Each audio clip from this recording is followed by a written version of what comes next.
A struggling single mom, fighting to keep the one person she loves most. Her disabled daughter depends on her for everything, every step, every breath, every single day. But when the system turns its back, she takes her fight to court, believing truth and love will be enough. Just as victory seems close, a man from her past appears claiming rights he abandoned long ago. The courtroom gasps, her world shatters, and a judge's shocking decision threatens to rip mother and daughter apart forever. Can a mother's love survive the ultimate test? Or will the law take away the child she sacrificed everything to protect? Before we get into the story, comment below where in the world you are watching from today. The morning sunlight filtered through thin curtains, casting weak shadows across the small apartment's worn carpet. Rachel Carter suppressed a yawn as she gently knocked on her daughter's bedroom door. "Emily, sweetie, time to get up for school." A cheerful voice called back, "I'm already awake, Mom, just trying to reach my hairbrush."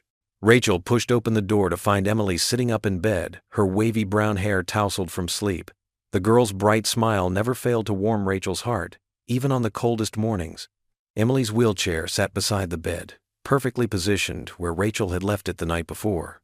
"Here, let me help you with that." Rachel retrieved the brush from Emily's nightstand and sat on the edge of the bed.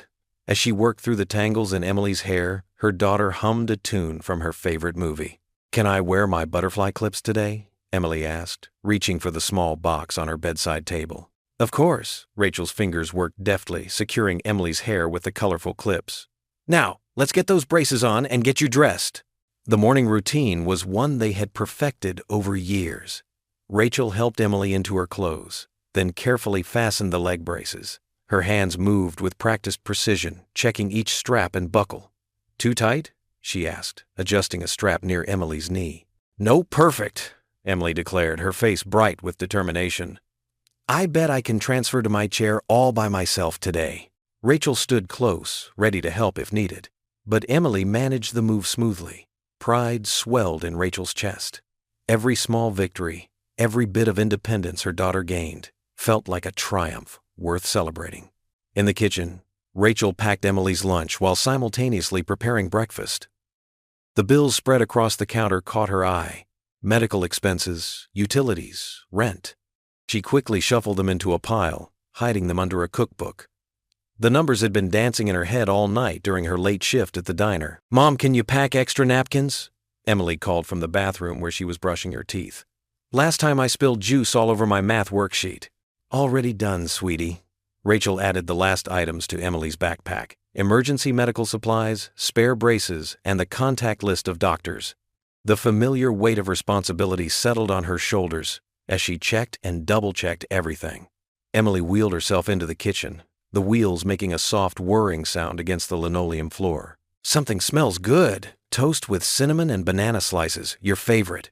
Rachel placed the plate in front of Emily, trying not to think about how the grocery bill kept climbing. As Emily ate, she looked up with hopeful eyes. "Mom, I still get to go to dance therapy on Thursday, right?" Rachel's heart clenched. The latest bill for the dance therapy session sat hidden among the others, the numbers far larger than she could manage with her diner wages. But looking at Emily's expectant face, she forced a smile. "Of course, sweetie. Miss Julie's expecting you." "Yes." Emily pumped her fist in the air. "We're learning a new routine. Miss Julie says I'm getting really good at the arm movements." Rachel turned away, pretending to wash dishes as she blinked back tears. The dance therapy had done wonders for Emily's coordination and confidence. The thought of taking it away made her physically sick. The morning rushed by in a blur of activity, helping Emily brush her teeth, making sure her homework was packed, bundling her up against the chill.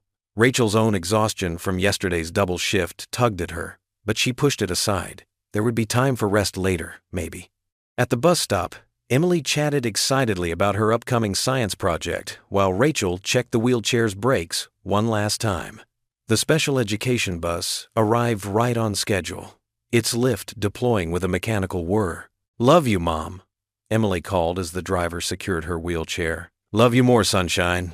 Have a great day."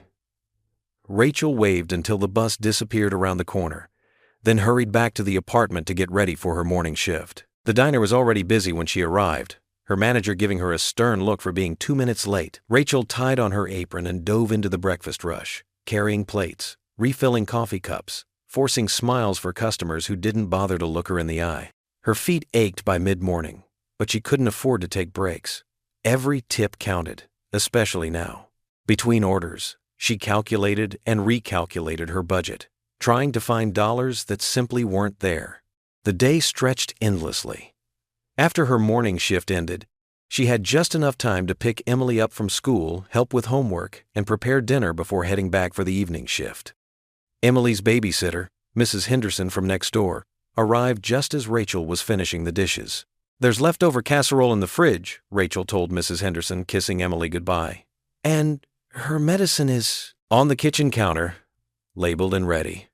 Mrs. Henderson finished with a kind smile. "We'll be fine, Rachel. Go on now." The evening shift dragged by in a fog of exhaustion. Rachel's hands shook slightly as she carried plates, her mind constantly wandering to Emily at home. When she finally returned that night, Mrs. Henderson had already helped Emily to bed. Rachel sank into a kitchen chair, her body heavy with fatigue. The stack of mail sat waiting, and she began sorting through it mechanically. Bill, advertisement, bill, and then. Her hands froze on an official-looking envelope from the insurance company. The paper trembled in her fingers as she tore it open. Her eyes scanned the cold, formal language, and then she gasped, the letter dropping from her suddenly numb fingers. Notice of denial of coverage. Physical therapy services. Emily Carter. The words blurred as tears filled her eyes. The insurance company was denying coverage for Emily's therapy sessions, all of them, including the dance therapy that brought her daughter so much joy. The letter cited lack of medical necessity and alternative treatment options. Rachel stared at the paper on her kitchen table, her world crumbling silently around her in the dark apartment. The fluorescent lights of Joe's Diner buzzed overhead as Rachel huddled in the small break room, her phone pressed against her ear. Her shoulder ached from holding it there while she scribbled notes on a napkin. The room smelled of burnt coffee and yesterday's meatloaf, but she barely noticed anymore after 5 years of working here. "Yes, I understand there's a process," Rachel said, trying to keep her voice steady.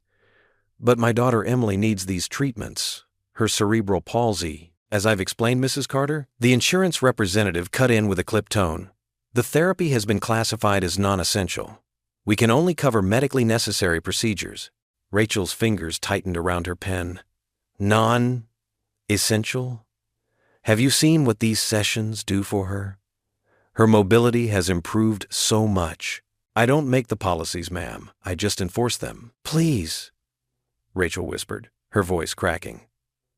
"There must be something you can do. Maybe an appeal process, or..." "You're welcome to file an appeal through our website," the representative interrupted again, sounding bored. "But I should warn you, these decisions are rarely overturned." Rachel glanced at the clock on the wall. Her break was almost over, and she still hadn't eaten the sandwich she'd packed. "Could you at least tell me why it was denied? We've had coverage for months. Our review board has determined that alternative, less costly treatments would be sufficient. Now, is there anything else I can help you with today?"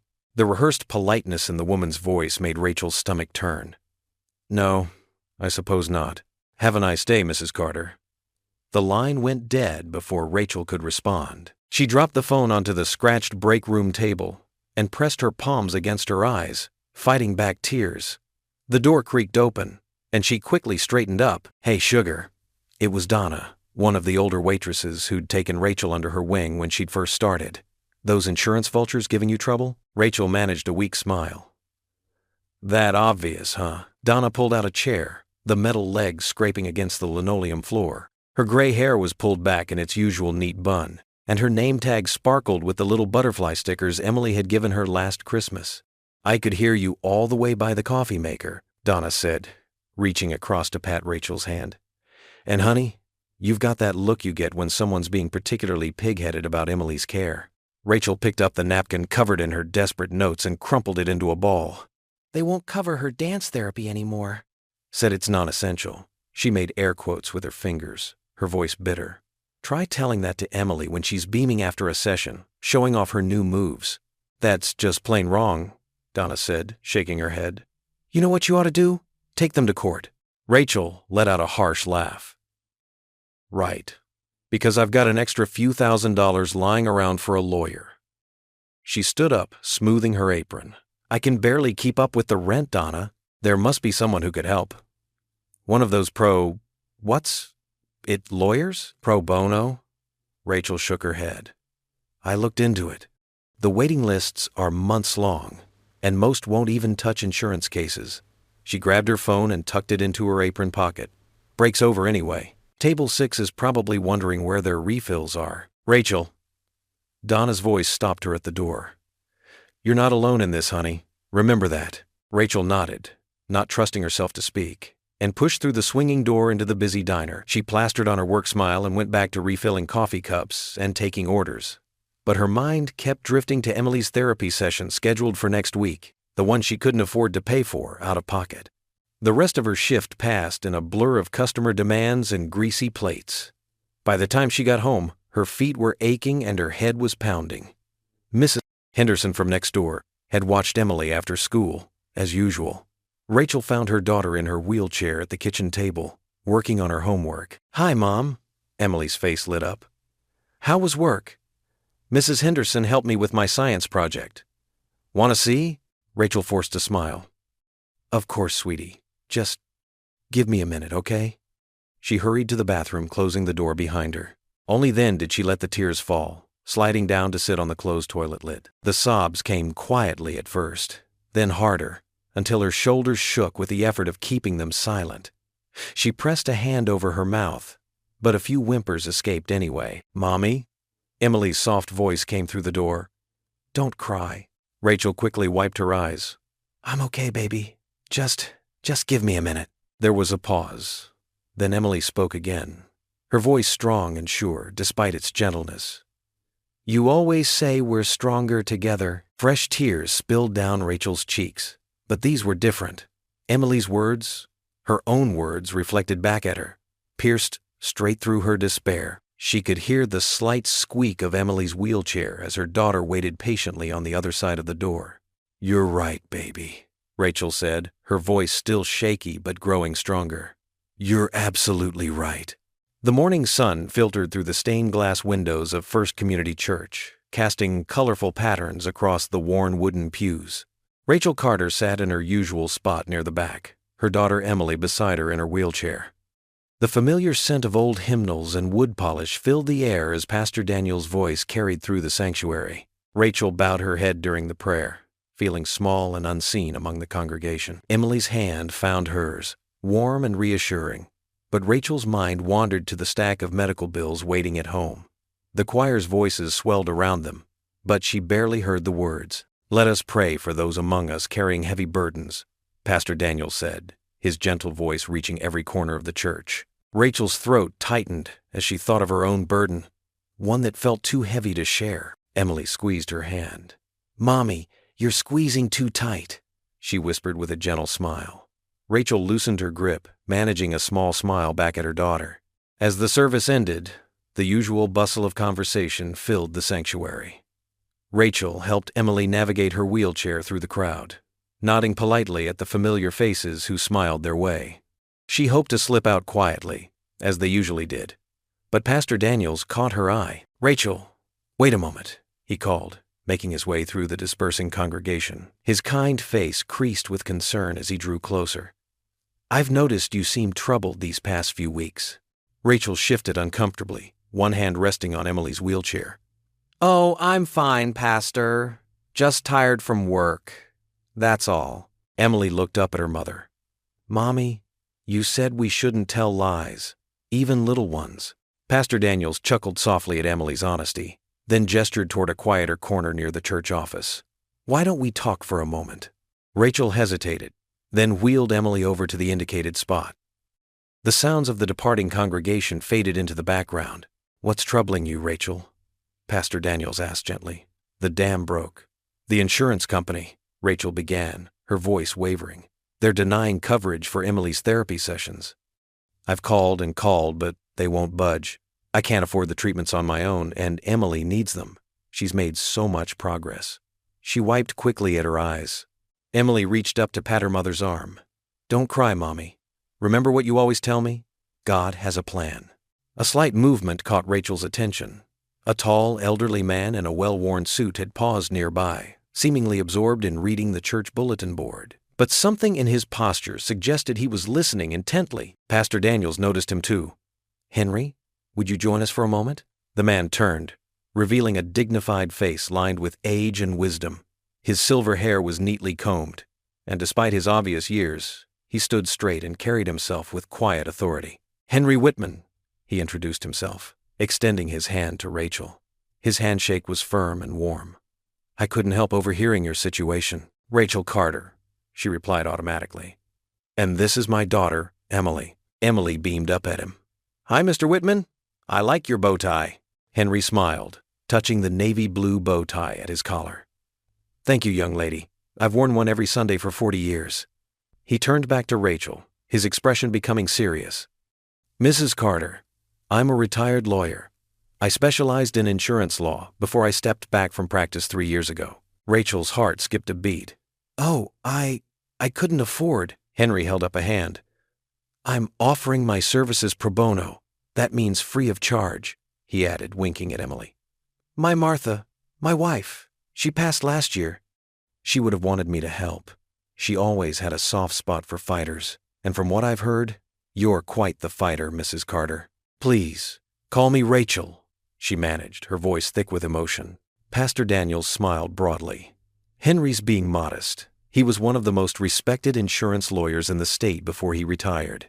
"I still keep my license current," Henry said. "Old habits die hard. Would you be willing to meet tomorrow to discuss your case? We could review the insurance company's denial letter and your policy details." Rachel looked down at Emily, who was practically bouncing in her wheelchair with excitement. "Are you sure? I don't want to impose." "My dear," Henry said gently, "sometimes God puts us in the right place at the right time to help others. It would be my honor."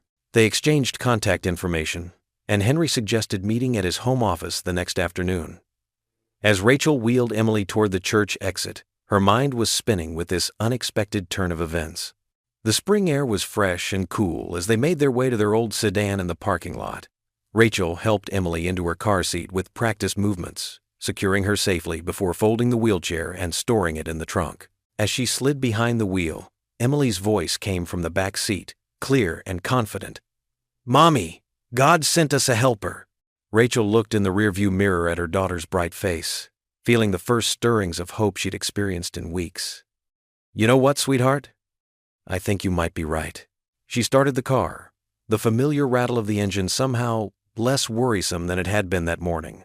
As they pulled out of the church parking lot, Rachel caught a glimpse of Henry Whitman standing on the church steps with Pastor Daniels, both men waving goodbye.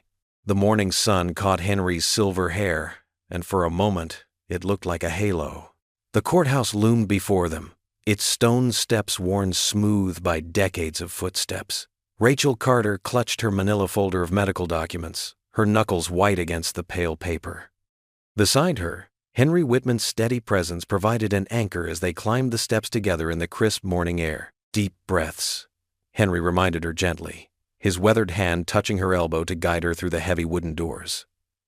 "Remember what we practiced?" Rachel nodded, though her throat felt too tight to speak. Her sensible black shoes clicked against the marble floor of the courthouse hallway, echoing in the hushed space.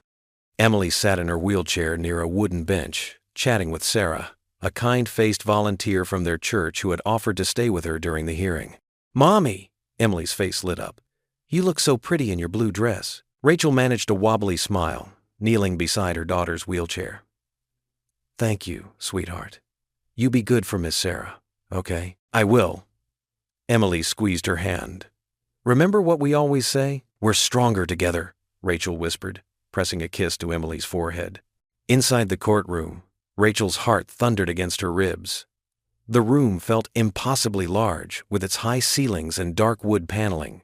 She and Henry settled at the plaintiff's table, while across the aisle, the insurance company's defense lawyer arranged his expensive leather briefcase with practiced precision. "All rise," the bailiff called out, the Honorable Judge William Martinez presiding. Rachel stood on shaky legs as the judge entered, his black robe swishing as he took his seat. His expression was neutral as he reviewed the papers before him.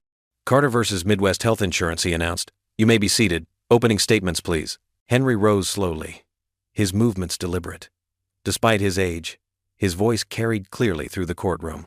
Your Honor, this is a straightforward case of an insurance company failing to meet its contractual obligations. My client, Rachel Carter, has faithfully paid her premiums for years. Her daughter, Emily's medical treatments were previously covered under their policy. The company's sudden denial of these essential therapies represents a clear breach of contract. The defense lawyer stood, adjusting his expensive tie. His smile didn't reach his eyes. Your Honor, while Ms. Carter's situation is unfortunate, Midwest Health Insurance has followed all proper procedures. The treatments in question fall outside our coverage parameters, as clearly stated in Section 12B of the policy agreement. Judge Martinez nodded. Proceed with your first witness, Mr. Whitman. Rachel took the stand, her palms damp against her skirt. Henry's gentle questioning helped her explain Emily's condition, the necessary treatments, and their history with the insurance company. She described the previous approvals, the sudden denial, and the impact on Emily's progress. And what changes occurred in your policy before the denial? Henry asked. None, Rachel answered firmly. We've had the same coverage for 3 years. Emily's therapy was always covered before. The defense lawyer's cross-examination was aggressive, his tone dismissive. Miss Carter, did you read the full policy agreement when you signed up? I tried to. It's very long and complicated, so you can't be certain what exclusions might apply? He smirked slightly. Objection. Argumentative, Henry called out. Sustained, Judge Martinez ruled. The morning continued with testimony from Emily's physical therapist via video conference, explaining the medical necessity of the treatments. Henry presented documentation showing the insurance company's previous approvals, highlighting the absence of policy changes. The defense lawyer called the insurance company's medical director, who spoke at length about cost-benefit analyses and coverage guidelines. But Henry's cross-examination exposed inconsistencies in their denial reasoning. As the lunch break approached, Rachel felt cautiously optimistic. Henry had been masterful, his decades of experience showing in every careful question and objection. The judge seemed to be listening attentively, taking notes and asking clarifying questions that suggested he understood their position. Your Honor, Henry said, I have just a few more exhibits to present regarding similar cases where, if it please the court, the defense lawyer interrupted, standing abruptly. We have an important matter to address before proceeding further. Judge Martinez raised an eyebrow. Go ahead, counselor. The defense lawyer lifted a document from his briefcase. Your Honor, we've just received notice that Mark Reynolds, the biological father of Emily Carter, has filed for full custody of his daughter. Given his superior financial resources and ability to provide for the child's medical needs, we believe this fundamentally changes the nature of these proceedings. Rachel's world tilted sideways. The blood drained from her face as murmurs rippled through the courtroom. She barely heard Henry's immediate objection or the judge calling for order. Mark Reynolds. A name she hadn't heard in years. A face she'd tried to forget. Rachel sat at her small kitchen table, the harsh overhead light casting shadows across the worn wooden surface. Her hands trembled as she pulled out an old shoebox from beneath her bed, its corners softened with age. Inside, buried beneath birthday cards and school drawings, lay a photograph she hadn't looked at in years. Mark Reynolds smiled up at her from the glossy paper, his perfect white teeth and carefully styled dark hair making him look like he belonged in a magazine advertisement. The photo had been taken at a company picnic, back when things were still good, or at least when she thought they were good. His arm was draped possessively around her shoulders, but now she could see what she hadn't noticed then. The cold calculation in his eyes, the tight grip of his fingers on her arm. Such a handsome devil, she whispered bitterly, running her thumb over the photograph's creased corner. And such a perfect liar. The sound of wheels on hardwood made her look up. Emily appeared in the doorway of the kitchen, her purple pajamas dotted with silver stars. Mommy, are you okay? Rachel quickly wiped her eyes, forcing a smile. Of course, sweetheart. Just looking at some old pictures. Emily wheeled herself closer, her chair bumping gently against the table leg. Is that him? My father? The question hung in the air like smoke. Rachel wanted to hide the photograph, to shield Emily from this part of their past, but she'd always promised to be honest with her daughter. Yes, baby, this is Mark. Emily studied the picture with intense concentration, her small fingers tracing the outline of the man who had never bothered to know her. "He looks happy." "He was good at looking happy," Rachel said softly. "But sometimes people who look happy on the outside aren't very nice on the inside." A knock at the door made them both jump. Henry stood there, his kind face creased with concern. He'd insisted on coming over after the hearing, knowing Rachel would need support. "I brought some papers we need to go over," he said, setting his worn leather briefcase on the table. His eyes fell on the photograph, understanding dawning on his face. "Ah, I see you're doing some research of your own." Emily wheeled herself back slightly. "I should go to bed, right, Mommy?" Rachel reached out and squeezed her daughter's hand. "Just for a little while, sweetie. I need to talk to Mr. Whitman about some grown-up things." "Okay." Emily's wheels squeaked slightly as she turned, but then she paused. "We're a team, right, Mommy?" Rachel's heart swelled with love and pride. Even now, her little girl was trying to be strong for her. "Always, baby. Always." After Emily had gone to her room, Henry settled into a kitchen chair with a heavy sigh. He pulled out several documents from his briefcase, spreading them across the table like a general planning a battle strategy. "Rachel, I need you to understand what we're facing here," he said, his voice gentle but serious. "A custody case is different from what we were preparing for. It's more invasive." Rachel wrapped her arms around herself, suddenly cold despite the warm kitchen. "What does that mean exactly?" "There will be multiple hearings," Henry explained, tapping one of the papers. "The court will want to examine every aspect of both parents' lives. Your home, your job, your financial situation, everything will be scrutinized." "But he abandoned us," Rachel protested, her voice cracking. "He's never even met her. How can he possibly—" "I know," Henry interrupted softly. "But the law gives biological parents certain rights. We'll have to prove that giving him custody would not be in Emily's best interest." Rachel stared at the scattered papers, each one representing another battle she'd have to fight. "There will be home inspections?" Henry nodded. "Yes. Social workers will visit both homes, interview both parents, talk to Emily's doctors and teachers. They'll want to see where she sleeps, where she does her homework, how you handle her medical needs. And Mark?" Rachel's fingers clenched around the old photograph.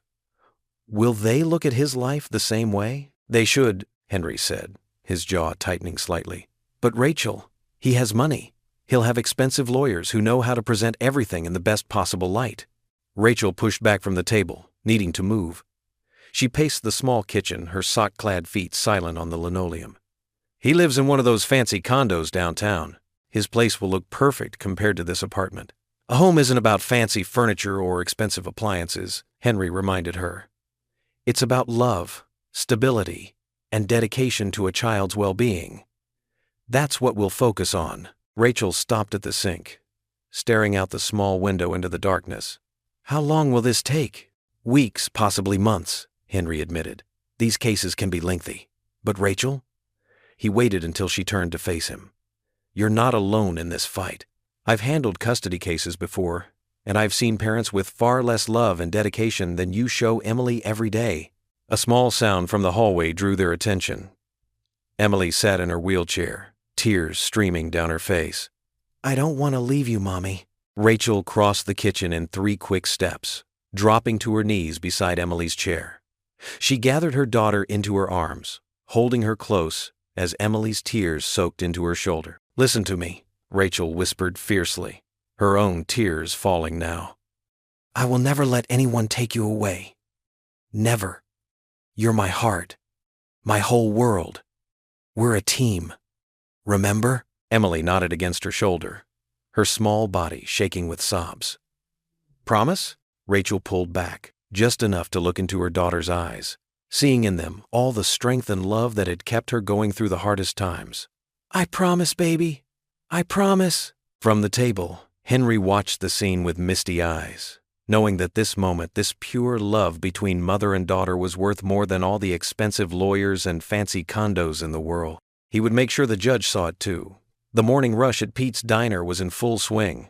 Rachel moved between tables with practiced efficiency, balancing plates of steaming breakfast specials and keeping coffee cups filled. The familiar routine helped calm her nerves after yesterday's shocking court appearance. "Order up!" Kenny, the cook, called from the kitchen window. Rachel grabbed 2 plates of pancakes, turned toward table 6, and stopped dead in her tracks. There, sitting in her section with an expensive leather briefcase beside him, was Mark Reynolds. He wore a crisp charcoal suit that probably cost more than she made in 2 months. Their eyes met, and he flashed that same calculated smile from the old photograph. Her hands trembled slightly, threatening to drop the plates.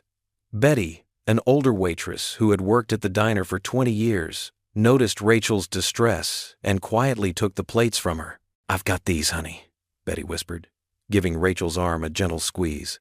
Mark stood up, straightening his designer tie. "Hello, Rachel. You're looking well." Rachel crossed her arms, trying to steady herself. Other customers glanced curiously in their direction, and she felt her cheeks burn. "What are you doing here, Mark?" "Can't a father want to see his daughter?" He gestured to the empty seat across from him. "Please, sit. Let's talk." "I'm working," Rachel said flatly. "Take your break, Rachel," Pete called from behind the counter. Her boss's kind eyes met hers. "Betty can cover your tables." Reluctantly, Rachel slid into the booth, keeping her back straight and her hands folded tightly in her lap. The vinyl seats squeaked beneath her, and she caught a whiff of Mark's expensive cologne, the same brand he'd worn 11 years ago. "Coffee?" he asked, signaling to Betty. "No." Rachel's voice was ice. "Say what you came to say." Mark leaned forward, his expression softening into what she recognized as his practiced courtroom face. "I've changed, Rachel. The past decade has taught me a lot about responsibility, about family." "Family?" Rachel almost choked on the word. "You walked out when I was 7 months pregnant. You've never even met Emily." "I know." He had the decency to look down for a moment. "I was young, scared. The responsibility of a special needs child." "Don't." Rachel's voice shook with anger. "Don't you dare use Emily's cerebral palsy as an excuse. You didn't even stick around long enough to know about her diagnosis." Mark took a slow sip of his coffee. "I'm not here to argue about the past. I'm here because I want to be part of Emily's life now. I can give her everything she needs. The best medical care, private schools, therapy programs. Everything except love," Rachel shot back. "Everything except 11 years of holding her through painful physical therapy sessions, or celebrating when she took her first steps at age 4, or the courts will look at who can provide the best quality of life," Mark interrupted smoothly. "I have a successful law practice now, a 5-bedroom house in Cedar Grove. Emily would have her own suite, complete with adaptive equipment. Meanwhile, you're—" His eyes swept over her waitress uniform. "Still struggling to make ends meet." Rachel's fingers curled into fists under the table. "You think throwing money at this will make you a father? Emily is thriving. She's happy. She has friends. She lives in a tiny 2-bedroom apartment and has a mother who works double shifts just to keep the lights on." Mark's voice was calm, reasonable, and utterly cruel. "Be practical, Rachel. Think about what's best for Emily." "I have thought about what's best for Emily every single day of her life," Rachel said, her voice rising slightly. Several customers turned to look.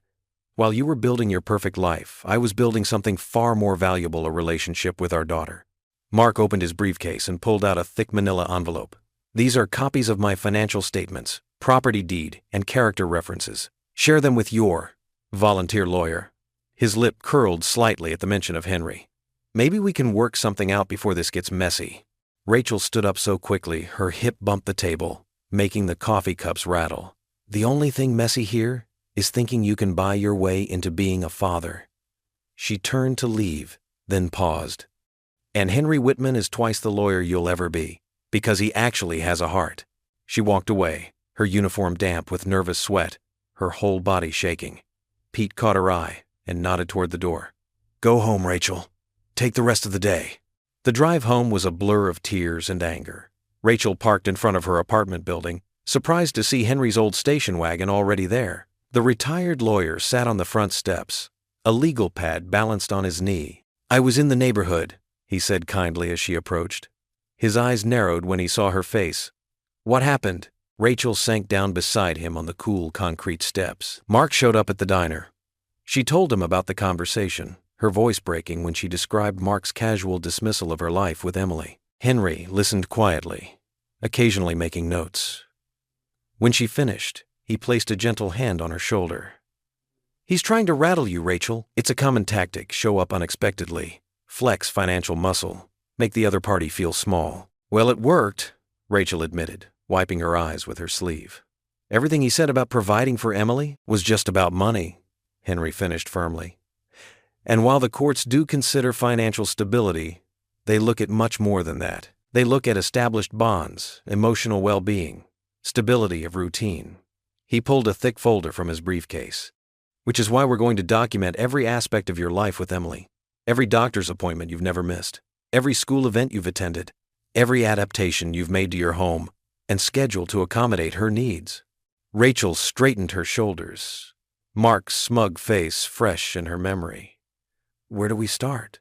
The courthouse loomed before Rachel like a giant stone mountain as she climbed the steps with Henry by her side. Her navy blue dress, the only nice one she owned, felt tight around her neck despite the cool morning air. Henry had helped her pick it out from her closet the night before, saying it would make the right impression. Remember, Henry said softly as they approached the heavy wooden doors, keep your composure no matter what happens in there. The judge needs to see your strength. Rachel nodded, though her stomach was doing flips. She clutched her worn leather purse closer, feeling the familiar comfort of Emily's latest crayon drawing tucked inside, a bright rainbow over their little house, with the words, I love you, Mommy, written in wobbly letters.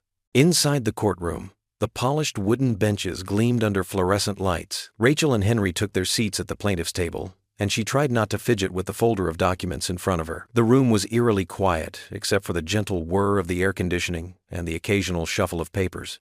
The double doors swung open. Mark strode in with his lawyer, both in perfectly tailored suits that probably cost more than Rachel's monthly rent. Mark caught her eye and gave a small, confident smile that made her blood run cold. She remembered that same smile from years ago, right before he'd tell another lie. All rise, the bailiff called out as Judge Matthews entered, his black robes swishing as he took his seat. Everyone sat back down, and Rachel found herself gripping the edge of the table. We're here today regarding the custody petition for Emily Carter, Judge Matthews began, his voice firm but not unkind. I've reviewed the initial filings from both parties. He looked over his reading glasses at Mark. Mr. Reynolds, you're petitioning for full custody of your biological daughter, whom you haven't seen in approximately 10 years. Is that correct? Yes, Your Honor. Mark's lawyer stood up smoothly. My client has established himself financially and is now in a position to provide Emily with advantages her current situation cannot offer. Private schooling, advanced medical care, a stable home environment. Rachel felt her face flush hot with anger. Henry placed a steady hand on her arm, reminding her to stay calm. And, Mrs. Carter, the judge turned to Rachel, you've been Emily's sole caregiver since birth? Yes, Your Honor. Rachel's voice came out stronger than she expected. I've raised Emily alone, managed all her medical needs, worked multiple jobs to provide for her. She's thriving in her current school, has friends, activities. Your Honor, Mark's lawyer interrupted, while Mrs. Carter's efforts are admirable, the fact remains that my client can provide superior resources for the child's special needs. We have documentation showing Mr. Reynolds' substantial income and access to top-rated medical facilities. Henry stood up, his presence commanding despite his age. Your Honor, if I may, resources aren't everything. Rachel Carter has created a loving, stable home for Emily. The child is excelling in school despite her challenges. There's an entire community supporting them. Teachers, medical professionals, church members who can attest to Rachel's dedication as a mother. The judge nodded thoughtfully, making notes.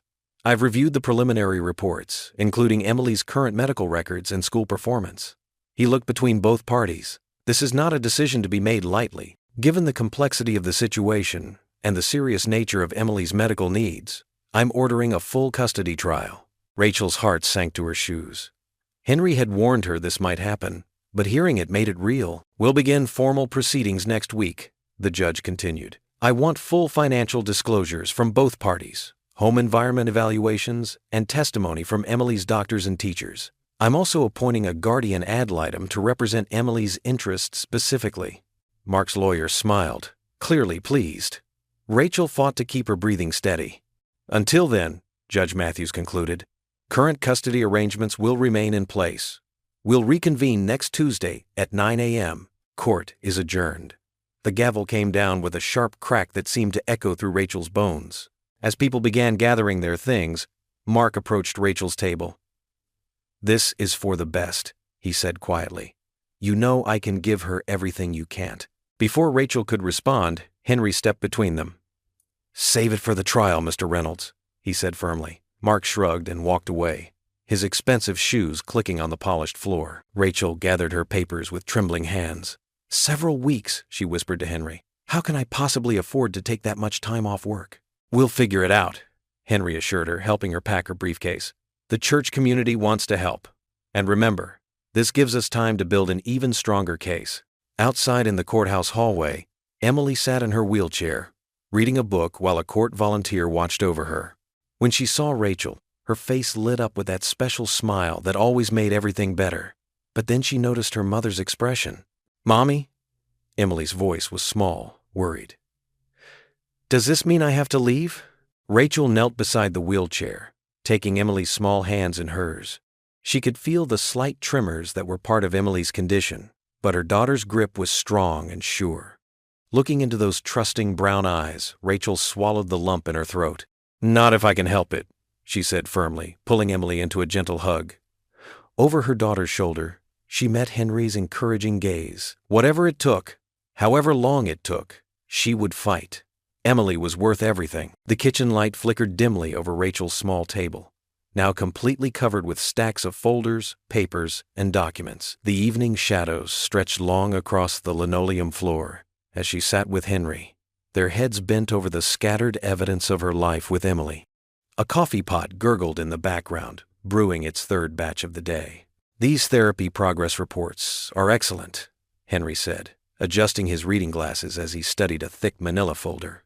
"Emily's therapist documents significant improvements in her mobility." His weathered fingers traced the lines of text carefully, marking important passages with small yellow sticky notes. Rachel nodded, rubbing her tired eyes. "Dr. Martinez has been amazing with her. She even wrote that letter of support for us." She reached for another folder, this one filled with Emily's school records. "I've kept everything, every report card, every teacher evaluation, every doctor's visit." The wall clock ticked steadily, marking time as they worked. From Emily's room down the hall came the soft sound of her daughter's breathing, already deep in sleep. Rachel had tucked her in an hour ago, reading 2 chapters of Charlotte's Web, Emily's current favorite, before kissing her goodnight. Henry pulled out Emily's most recent report card, studying the neat rows of A's and B's. "Your daughter's academic performance is remarkable, Rachel." These grades, combined with her teacher's comments about her classroom participation, it all paints a picture of exceptional parenting. Rachel's eyes welled up unexpectedly. I've always tried to make sure her disability never held her back. We work on her homework together every night, no matter how tired I am after my shifts. That dedication will matter to the judge," Henry assured her, his voice gentle but firm. He reached for another stack of papers, character references from their church community, Emily's dance instructor, even regular customers from the diner who had watched Emily grow up. The kitchen window reflected their industrious work like a dark mirror, the glass showing Rachel's determined face bent over document after document. Outside, the evening had deepened into night, stars barely visible through the city's glow. "What about these medical records?" Rachel asked, holding up a thick folder. "Should we include everything from her birth?" Henry nodded, taking the folder carefully.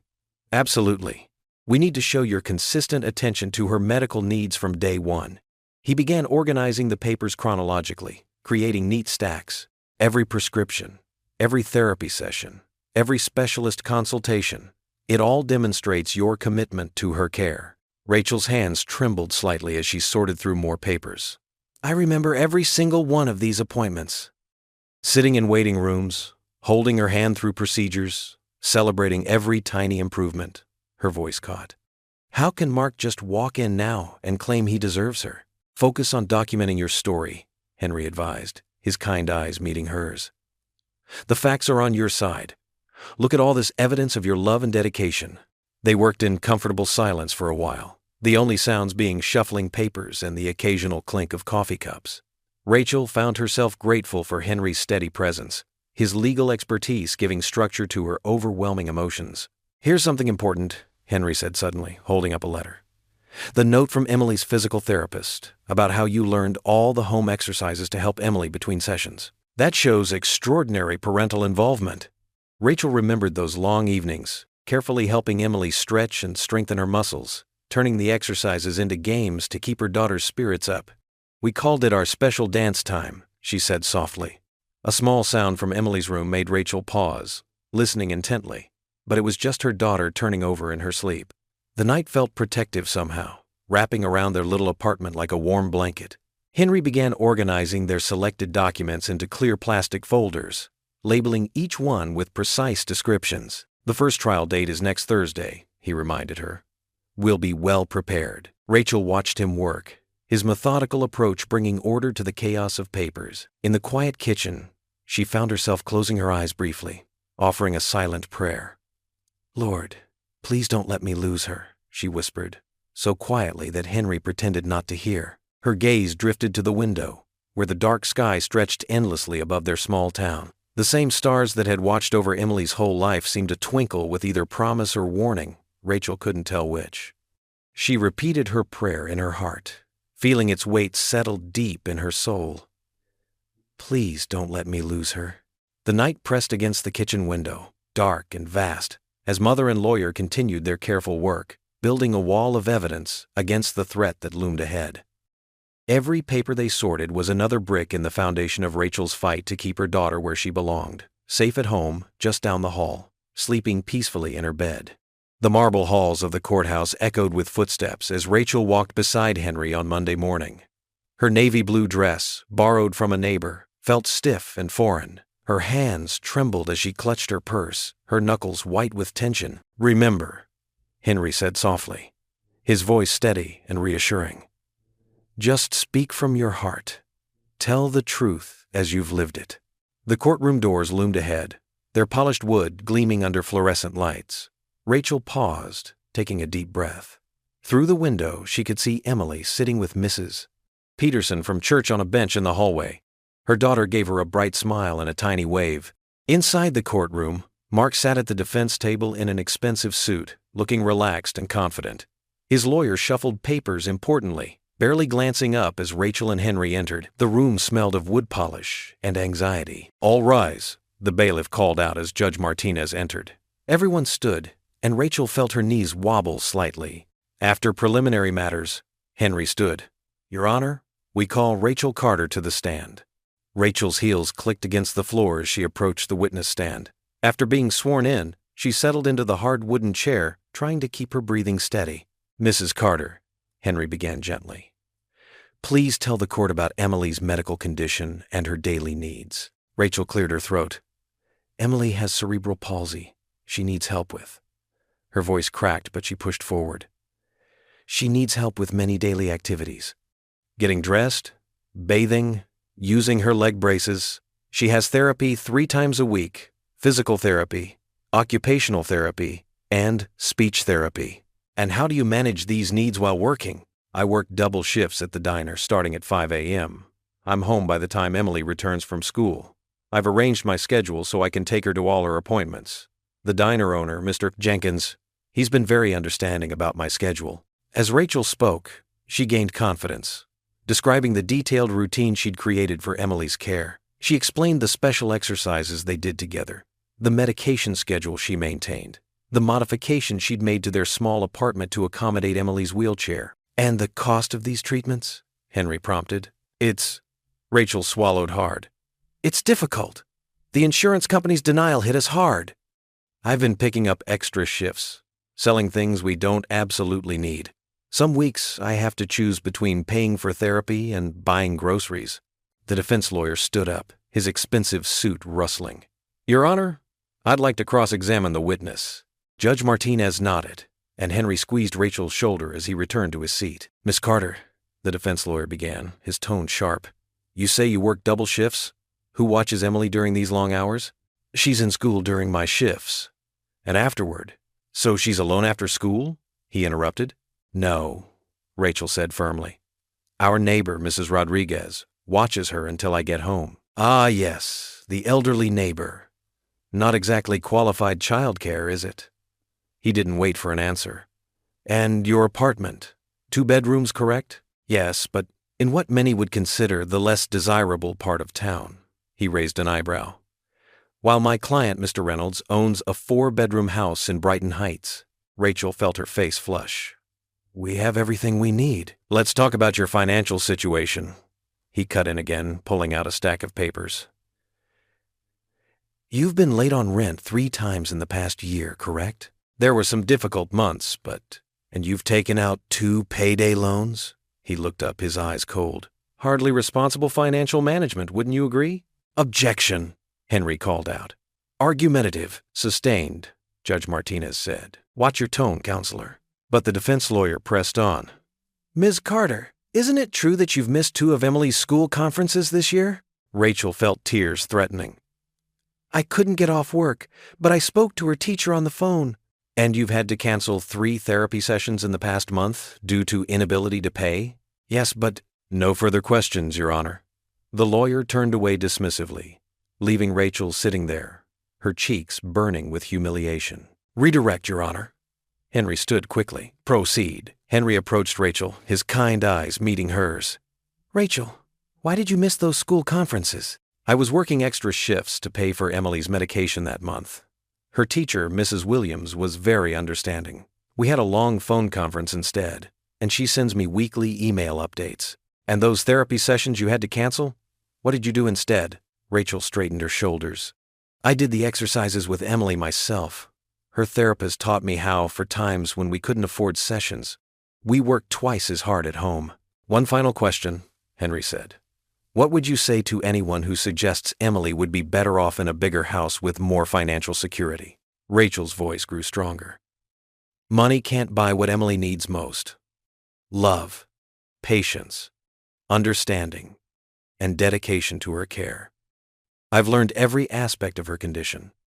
I know when she's having a good day or bad day, just by the sound of her breathing. I've memorized every medication, every exercise, every small sign that might mean she needs help.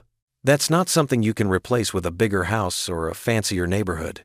When Rachel finally stepped down from the witness stand, her legs felt weak. She made her way back to her seat beside Henry, feeling drained and exposed.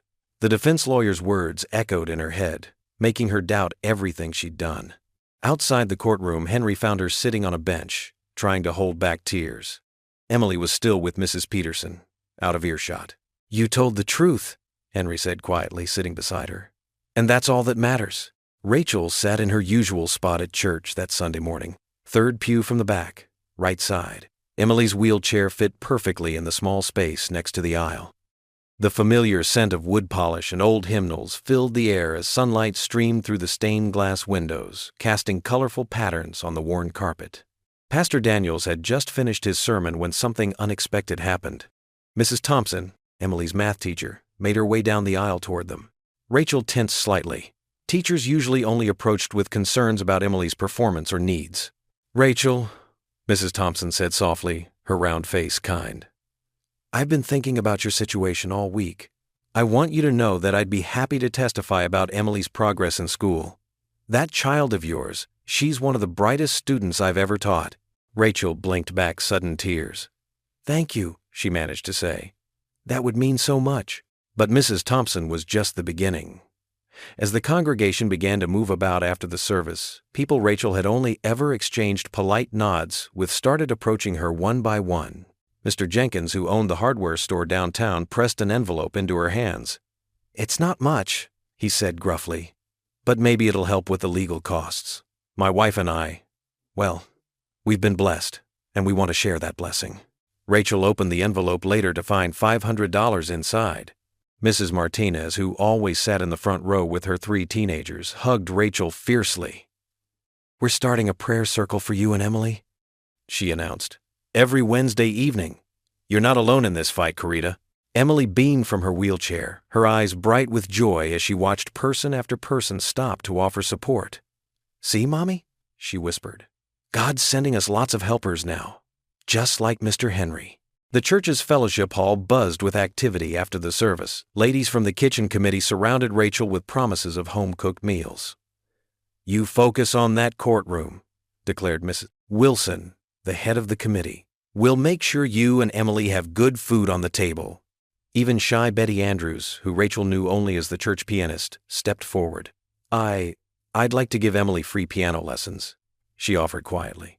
"Music therapy can be so beneficial, and since the insurance won't cover her regular therapy." Rachel found herself overwhelmed by the outpouring of support.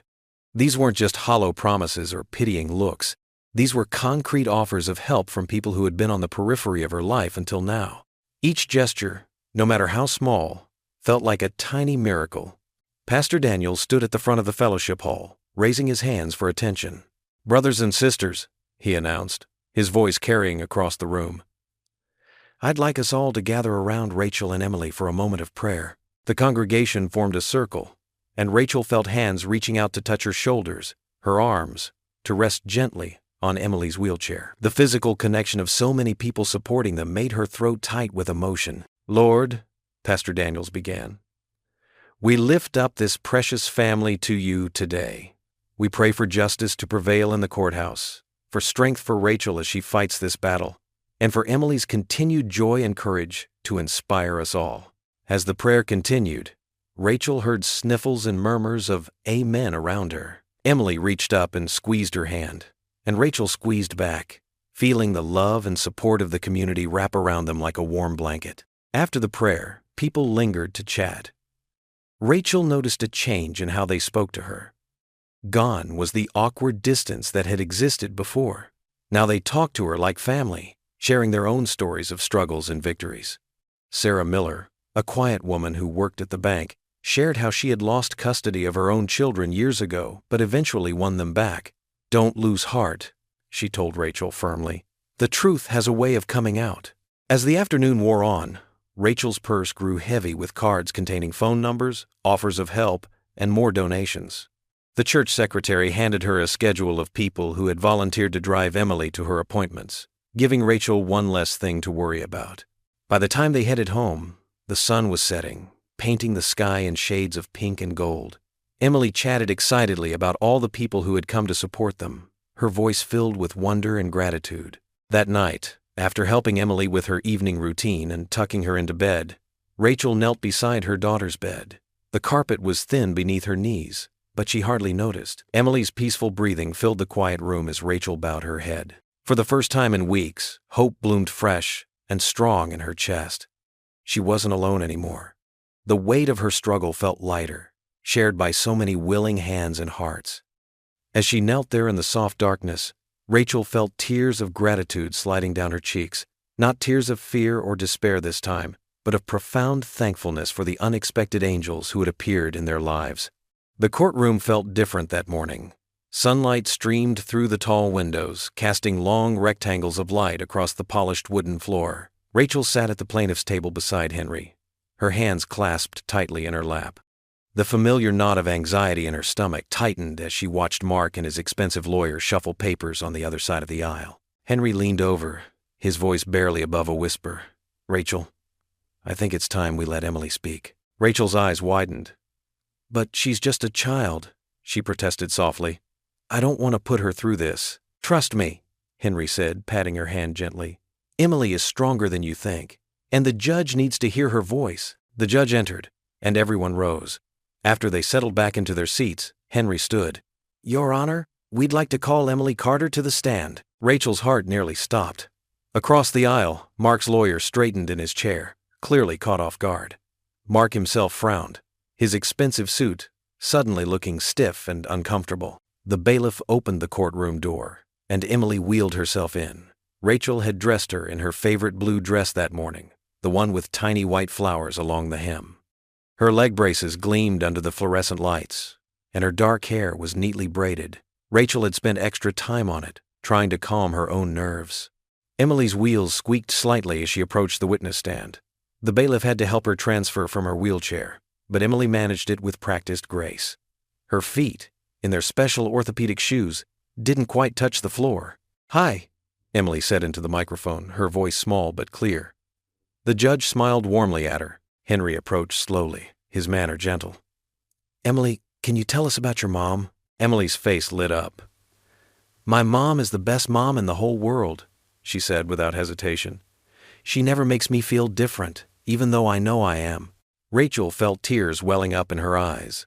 She blinked them back, determined to stay strong for her daughter. "Can you tell us what your mom does for you every day?" Henry asked. Emily nodded enthusiastically. "She wakes up super early to help me get ready for school. It takes a long time because of my braces, but she never rushes me. She makes sure I have everything I need in my backpack, including extra supplies in case something happens with my legs." The judge leaned forward slightly, clearly engaged by Emily's testimony. "And at night," Emily continued, "even when she's really tired from work, she helps me with my exercises. Sometimes my legs hurt really bad, but she makes it better. She sings silly songs to make me laugh, and she never complains even though I know she's exhausted." Rachel noticed several people in the courtroom dabbing at their eyes. Even the court reporter paused for a moment to wipe her cheeks.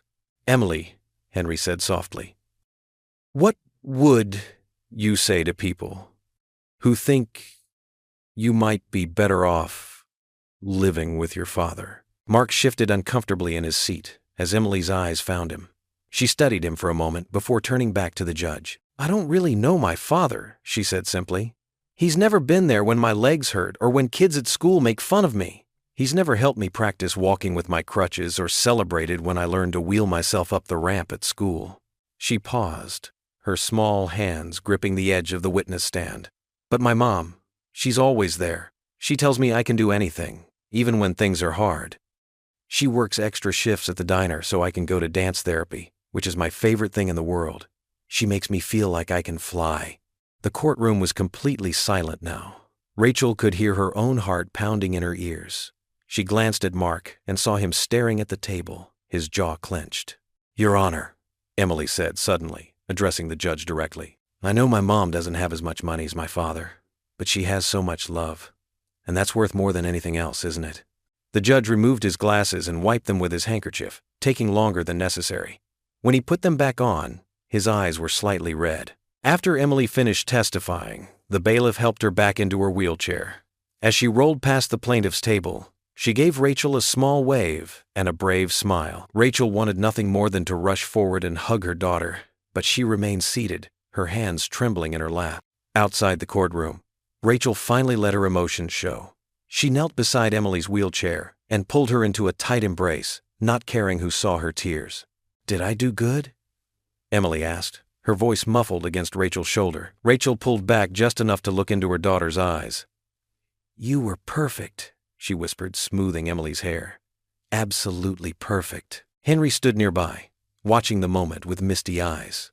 The hallway gradually emptied around them, but Rachel stayed there, holding her daughter, overwhelmed by the pure love and courage Emily had shown.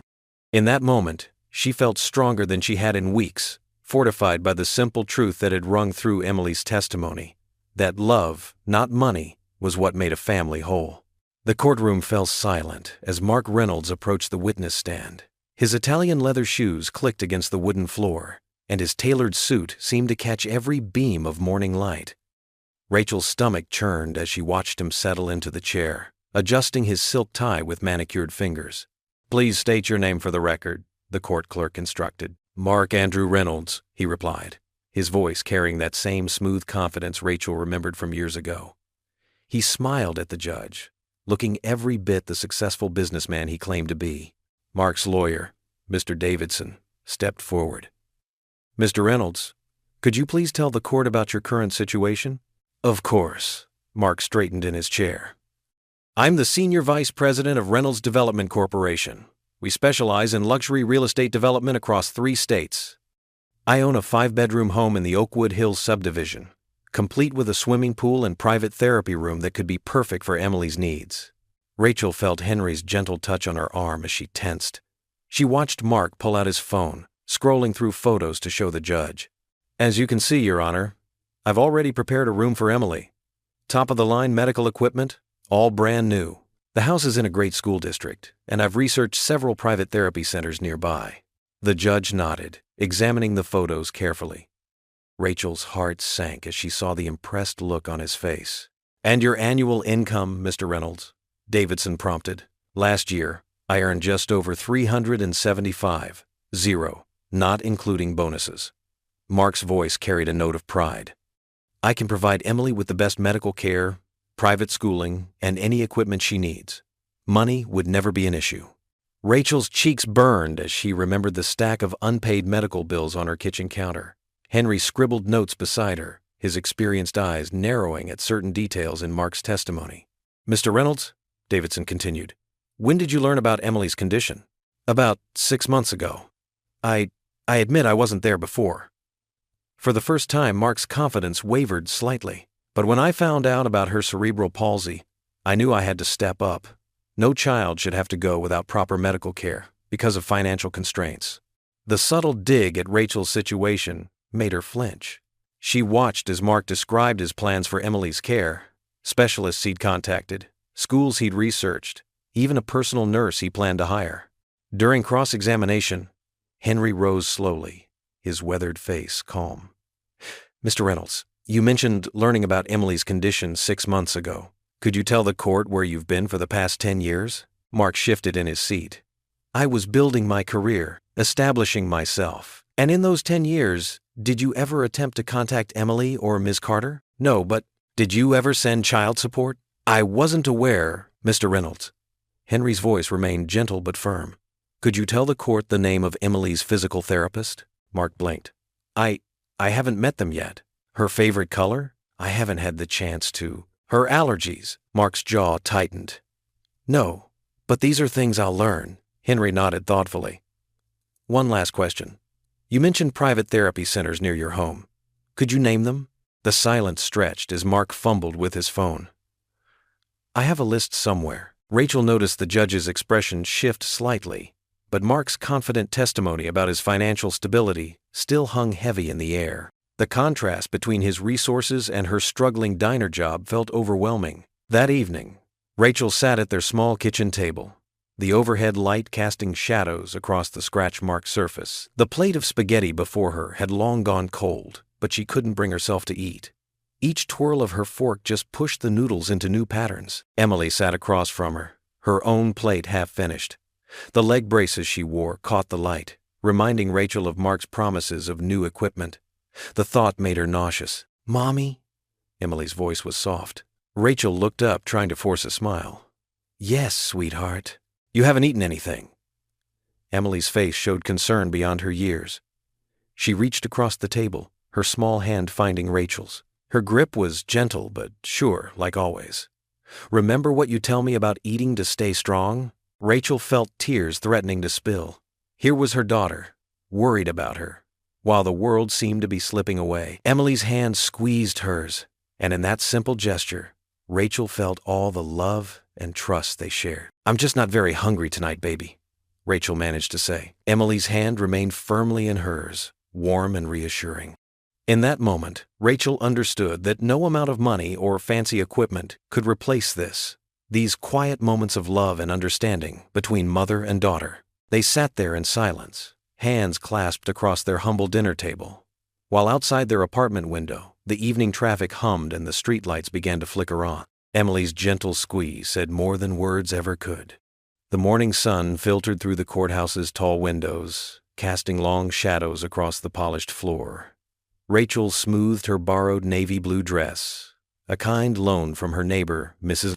Martinez, and took slow, deep breaths to steady her nerves. Henry sat beside her, his weathered hands folded calmly on the table.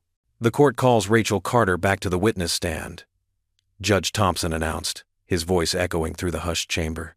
Rachel rose carefully, her legs shaking slightly. As she made her way to the witness stand, she caught Emily's eye in the gallery. Her daughter sat between Pastor Daniels and his wife, wearing her favorite yellow dress, her leg braces freshly adjusted. Emily gave her a small thumbs up, and Rachel felt strength surge through her body. After being sworn in again, Henry approached with gentle steps. His kind eyes met hers, and she saw the same quiet confidence that had helped her through these difficult weeks. "Mrs. Carter," Henry began, his voice warm but professional, "could you please tell the court what being Emily's mother means to you?" Rachel's hands, which had been nervously clasped in her lap, relaxed. This wasn't just testimony, this was her heart's truth. "Being Emily's mother," she started, her voice growing stronger with each word. "It's everything. It's every morning at 5 a.m. when I help her stretch her legs before the muscles get too tight. It's learning to give her medicine when she was tiny, even though my hands were shaking so bad I could barely measure the doses. She paused, looking directly at the judge. It's working double shifts at the diner, then coming home to help with homework and therapy exercises. It's holding her when the pain gets bad, singing her favorite songs until she falls asleep. The courtroom was completely silent now. Even Mark's expensive lawyer had stopped shuffling his papers. But being Emily's mother isn't just about the hard parts, Rachel continued, her voice filled with emotion. It's about celebrating every tiny victory. The first time she took 3 steps without her walker, we had a dance party right there in our living room. When she learned to tie her shoes by herself, we baked cookies to celebrate. Being a mother means seeing the extraordinary in what others might call ordinary. Judge Thompson leaned forward slightly, his usual stern expression softening. Sometimes people look at our life and see what's missing. The fancy house, the new clothes, the expensive toys, but they don't see what we have. Rachel's voice grew stronger. We have love that fills every corner of our little apartment. We have faith that carries us through the hard days. We have each other. Henry nodded encouragingly. And how do you manage Emily's medical needs? I keep a detailed calendar of every appointment, every medication, every therapy session. I've learned everything I can about her condition. I work with her doctors, her physical therapist, her teachers. When the insurance denies something she needs, I find a way, extra shifts, payment plans, whatever it takes. Rachel straightened her shoulders. Emily's health and happiness aren't just goals for me, they're my purpose. From the gallery came a muffled sniffle. Rachel glanced over to see Mrs. Thompson, the church secretary, dabbing her eyes with a tissue. Could you tell us about a typical day? Henry asked. Rachel's face softened with a small smile. We start early. Emily needs help getting dressed and doing her exercises. I make her breakfast, usually oatmeal with fresh berries when they're on sale. While she eats, I check her backpack, make sure she has all her supplies and medication. Then we do her hair. She loves having 2 braids, even though it takes extra time. She continued, painting a picture of their daily life.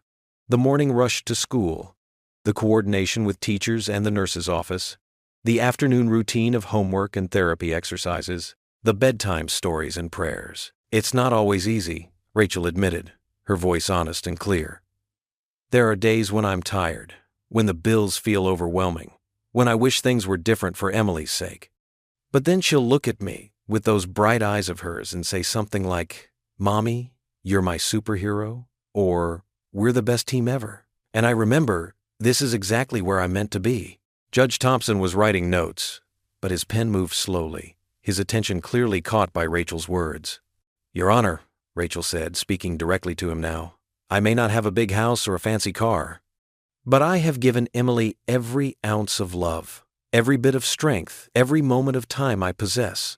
That's what being her mother means to me. It means giving her my whole heart, every single day. The silence in the courtroom felt different now, heavy with emotion and understanding. Even Mark, sitting at the defense table in his expensive suit, had lost his usual smug expression. As Rachel left the witness stand, she walked past the gallery where Emily sat. Her daughter's face shone with pride and love, and Rachel felt tears prick at her eyes. Outside the courthouse afterward, a small crowd of supporters gathered around them. Mrs. Martinez hugged her tight. Pastor Daniels clasped her hand warmly. Emily's teacher, Miss Roberts, whispered, You were amazing in there. Rachel smiled, feeling lighter than she had in weeks. Emily wheeled her chair close, and Rachel knelt down to embrace her daughter. You did it, Mommy, Emily whispered in her ear. You showed them your superhero heart. Rachel held her daughter close, surrounded by the warmth of their community's support. For the first time since this battle began, she felt true hope blooming in her chest. Whatever happened next, she had spoken her truth, the truth of a mother's love. The courtroom fell silent as Judge Thompson cleared his throat. Rachel sat rigidly in her chair, her hands clasped so tightly her knuckles had turned white. Emily leaned against her shoulder, warm and present, while Henry maintained his steady presence on her other side. The morning light streaming through the tall windows seemed harsh and unforgiving. After careful consideration of all testimony and evidence presented, Judge Thompson began, adjusting his wire-rimmed glasses. This court has reached a temporary decision regarding the custody of Emily Carter.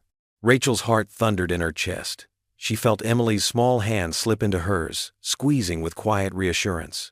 The familiar scent of her daughter's strawberry shampoo wrapped around her like a comfort blanket. Mark Reynolds sat at the opposite table, perfectly pressed in his expensive suit, his attorney looking confident beside him. Rachel noticed how he kept glancing at his phone, rather than focusing on the proceedings that would determine his daughter's future. While Ms. Carter has demonstrated admirable dedication to her daughter's care, Judge Thompson continued, his voice echoing in the silent chamber. This court must consider all aspects of the child's welfare, including financial stability and the opportunity for both parents to establish meaningful relationships with their child. Rachel's breath caught in her throat. Something in the judge's tone made her stomach clench with dread. Therefore, it is the ruling of this court that temporary custody of Emily Carter shall be granted to her biological father, Mark Reynolds, for a period of 6 months. The words hit Rachel like a physical blow. The room seemed to tilt sideways, and she grabbed the table's edge to steady herself. Beside her, Emily's grip tightened painfully. "No," Rachel whispered, her voice barely audible. "No, please." Henry's hand came to rest on her shoulder, but she barely felt it. The judge's voice continued, speaking about visitation rights and transition periods, but the words blurred together in Rachel's ears. "This arrangement will allow Mr. Reynolds to demonstrate his commitment to parenting," Judge Thompson explained, "while maintaining Miss Carter's involvement through regular visitation. The court believes this serves the child's best interest by providing equal opportunity for both parents." Mark's attorney stood, smoothly addressing the court. "Your Honor, my client is prepared to take custody immediately. We've already arranged for appropriate medical care and educational support." Rachel swayed in her seat, her vision growing dark around the edges. She felt Henry's arm supporting her, heard his voice speaking urgently in her ear, but couldn't make out the words. The only thing that anchored her to reality was Emily's trembling form pressed against her side. "Mommy?" Emily's voice quavered. "I don't want to go." The sound of her daughter's fear snapped Rachel back to awareness. She turned to Emily, cupping her face and shaking hands. "Baby, listen to me." "Bailiff," Judge Thompson called, "please assist with the transition." 2 court officers approached their table.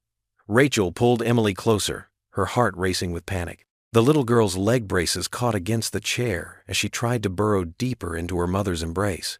"Miss Carter," one of the bailiffs said gently, "please, don't make this more difficult than it needs to be." Mark stood from his table, straightening his tie with manicured fingers. "Emily, come on now. We're going to have a great time together." Emily buried her face in Rachel's blouse, her shoulders shaking with sobs. "No, please. I want to stay with Mommy." The bailiffs moved closer, their faces showing reluctance but determination. Henry stood between them and Rachel, his voice firm. "Give them a moment, please. This is traumatic enough without forcing them apart." Rachel felt her own tears falling as she stroked Emily's hair. Her daughter's medical bag sat at their feet, the one Rachel packed every morning with such care, knowing exactly what Emily needed. Did Mark even know about her daily medication schedule, her special dietary requirements? "Ms. Carter," Judge Thompson's voice held warning. "The court's decision is final. Please cooperate with the bailiffs." Rachel knew she had to be strong for Emily. Fighting now would only make things worse, could harm their chances of reversing this decision. With trembling fingers, she gently pulled back enough to look into her daughter's tear-stained face. "Emily, sweetheart," she whispered, her voice breaking, "I need you to be brave for me, okay?" Emily shook her head frantically. "Don't let them take me, Mommy, please." The bailiff stepped forward again. Rachel felt their presence looming over her like a shadow. Her arms tightened instinctively around Emily, even as she knew she had to let go. "This isn't forever," Rachel promised, her words coming out in desperate rushes. "I'm going to fight for you. Every single day, I'm going to fight to bring you home." The bailiffs began to separate them, their movements careful but firm. Emily's fingers clutched at Rachel's blouse, her sobs growing louder. Rachel stood, trying to maintain contact for as long as possible. "I love you so much, baby," she managed to say as Emily was gradually pulled away. "So much." "Mommy!" Emily's cry pierced the courtroom. "Mommy, please!" Rachel lunged forward, unable to stop herself, but Henry's arms caught her. She watched helplessly as the bailiffs guided Emily toward Mark, who stood awkwardly, clearly unsure how to handle his distraught daughter. Through her tears, Rachel found her voice one last time. "I'll get you back," she called out, pouring all her love and determination into the promise. "I'll get you back, Emily." The bailiffs continued moving Emily toward the courtroom doors, her small form struggling against their gentle guidance. Mark followed, carrying Emily's medical bag all wrong, already showing his inexperience with her daily needs. Rachel's heart shattered as Emily's desperate cries grew fainter, until finally, the heavy doors closed behind them. The sound echoed through the courtroom like a death knell. Rachel's legs gave out, and she collapsed into her chair. Henry's hand remained steady on her shoulder, but nothing could comfort her now. The courtroom began to empty around her, but she stayed frozen, staring at the doors that had just taken her whole world away. The key turned in the lock with a hollow click. Rachel pushed open the door to her apartment, stepping into a silence that felt like a physical weight. Emily's purple backpack still hung on its hook by the door.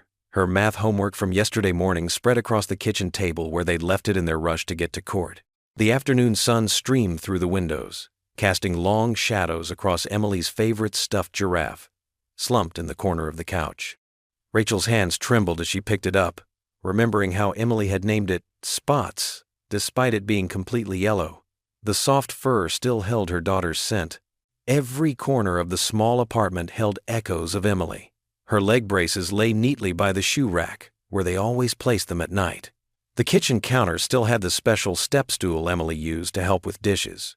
The refrigerator door was covered with her artwork, bright crayon drawings of their little family, always featuring big smiles and hearts. Rachel's legs gave way, and she sank onto the worn carpet. The giraffe clutched to her chest. She finally let the tears come. They weren't the quiet tears she'd forced herself to contain in the courtroom, but huge, racking sobs that shook her entire body. The sound of her own crying seemed to bounce off the walls, making the apartment feel even emptier. 6 months, she whispered to the silent room. How can I survive 6 months? The digital clock on the microwave blinked 7:30, time for Emily's evening medication. Rachel had always set an alarm, though she rarely needed it. The routine was as natural as breathing. Help Emily with her exercises, give her the medicine, then start their bedtime routine. Now there would be no medicine to measure, no gentle reminders about brushing teeth, no bedtime stories. She forced herself to stand, walking numbly to Emily's bedroom.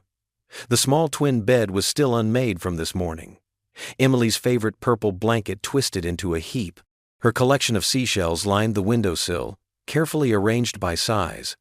The wall calendar showed dance therapy appointments that would never happen, at least not with her there. Rachel collapsed onto Emily's bed, burying her face in the pillow that still smelled like her daughter's strawberry shampoo. The tears came again, harder this time. "I'm so sorry, baby," she sobbed. "I'm so sorry I couldn't stop this." A knock at the door startled her. For a wild moment her heart leaped, but no, it couldn't be Emily. Wiping her eyes with the back of her hand, Rachel made her way to the door. Through the peephole, she saw Henry's concerned face. She opened the door, not bothering to hide her tear-stained cheeks. Henry stood there, holding a paper bag from the local deli and wearing an expression of deep compassion. "I thought you might not feel up to cooking tonight," he said gently. Rachel tried to smile but couldn't quite manage it. "I'm not really hungry." "You need to eat anyway." Henry's tone was kind but firm as he stepped inside. "We can't fight this battle if you don't keep up your strength." He moved to the kitchen with familiar ease, pulling out containers of soup and sandwiches. Rachel watched him, feeling oddly detached, as if she were watching a scene in a movie rather than her own life. "Henry," she said finally, her voice cracking, What if I've lost her for good? What if Mark convinces her he can give her a better life?" Henry paused in his task of setting out bowls. "Rachel, look at me." He waited until she met his eyes. "That little girl knows exactly who her real parent is. 6 months won't change 10 years of love and dedication. But Mark has everything. I don't. Money, a big house, probably fancy doctors. What he doesn't have," Henry interrupted firmly, "is your heart, or your strength, or the ability to make Emily feel safe and loved, just by being in the room." He pulled out a chair at the kitchen table. "Now sit down and eat something. Then we'll talk strategy." Rachel sat, though the thought of food made her stomach turn. She forced herself to take a small spoonful of soup while Henry spread papers across the table, careful to avoid Emily's abandoned homework. "The temporary custody order gives us grounds for appeal," he explained, pointing to various documents. "And we can file for supervised visitation immediately. Mark's lawyer will fight it, but given Emily's medical needs, we have a strong case for frequent contact." The words washed over Rachel, making only partial sense through the fog of her grief. Still, Henry's steady voice helped anchor her to reality, gave her something to focus on besides the deafening silence of the apartment. As evening deepened into night, Henry finally gathered his papers. "Try to get some sleep," he advised, squeezing her shoulder. "I'll be back first thing tomorrow. We're not giving up, Rachel. This is just one battle, not the war." After he left, Rachel found herself drawn back to Emily's room. The nightlight cast star-shaped patterns on the ceiling. Emily's wish stars, she called them. Rachel knelt beside the empty bed, running her hand over the purple blanket. "I'll fight for you," she whispered fiercely into the darkness. "I'll fight with everything I have, no matter what it takes. I promise, baby. I promise." The stars continued their silent dance on the ceiling as Rachel stayed there, kneeling beside her daughter's bed, her tears finally spent but her determination growing stronger with each passing moment. Tomorrow would bring new battles, but for now, she let herself be surrounded by the memories of her daughter that filled every corner of this room, holding on to them like lifelines in the darkness. Rachel sat at her kitchen table, staring at the phone. 2 weeks had crawled by like 2 years. The morning light filtered through the thin curtains, casting a pale glow on the empty chair where Emily usually sat for breakfast. A half-drunk cup of coffee had gone cold beside her. Her third attempt to start the day. The phone's sudden ring made her jump. Her heart leaped when she saw the caller ID. Mark's number. She grabbed it before the second ring. "Hello?" Her voice cracked with anticipation. "Mommy?" Emily's small voice came through, quieter than usual. Rachel pressed the phone closer to her ear, drinking in the sound of her daughter's voice. "Baby, I'm here. How are you?" "I miss you," Emily said, a tremor in her words. "Daddy's not. He's not here much." Rachel's hand tightened around the phone. She reached for the notebook she'd started keeping, flipping to a fresh page. "What do you mean, sweetie? Tell me everything." "He goes to work really early. The lady next door checks on me sometimes, but..." Emily's voice wavered. "Most of the time I'm by myself. I don't like it." Rachel's pen scratched across the paper, recording every detail while fighting back the urge to jump in her car. "Who helps you with your exercises?" she asked, trying to keep her voice steady. "Nobody." Emily's answer hit like a punch to the gut. "Daddy forgot to schedule the physical therapist. My legs hurt more now." Rachel closed her eyes, willing herself to stay calm. "What about your medicine, honey? Are you taking it on time?" A pause stretched through the line. "Sometimes. Daddy forgets a lot. He says he's not used to it yet, but..." Emily's voice dropped to a whisper. "I'm scared, Mommy. Yesterday I couldn't reach my afternoon pills, and nobody was here to help." Rachel's hand shook as she wrote, her careful notes becoming jagged lines of fury and fear. "Did you tell Daddy about the pills?" "He said he was sorry, but then he had to go to a meeting." Emily's breath hitched. "The house is so big, Mommy, and quiet. I can't even get to the kitchen by myself because there are no rails like at home." Home. The word hung between them, heavy with longing. Rachel blinked back tears, knowing she needed to stay strong for Emily. "Are you eating okay?" "The lady next door brings me sandwiches sometimes. Daddy orders pizza when he comes home, but..." Emily hesitated. "He doesn't know about my special diet. I tried to tell him, but he said I was being picky." Each word was like a knife in Rachel's heart. She documented everything, knowing these details could make a difference in court. "What about school, baby? How are you getting there?" "I missed 2 days last week," Emily admitted. "Daddy's driver forgot to come, and Daddy was already at work. I couldn't get ready by myself." Rachel pressed her forehead against her free hand, fighting to maintain composure. "Emily, listen to me carefully. If you ever feel scared or sick, or if you can't reach your medicine, I want you to call Mrs. Martinez next door right away. Can you promise me that?" "Yes, Mommy." Emily's voice brightened slightly. "When can I come home?" The question pierced Rachel's heart. "I'm working on it, baby. I promise. Henry and I are doing everything we can." "I drew you a picture," Emily said, "but I can't mail it. Nobody can take me to the post office." Rachel heard voices in the background. Then Emily's rushed whisper, "Daddy's home. I have to go. I love you, Mommy. I love you too, sweetheart. So much." The line went dead before Rachel could say more. She sat motionless, staring at her notes through tears. The pages were filled with evidence of neglect. Missed medications, missed school, missed therapy, missed meals.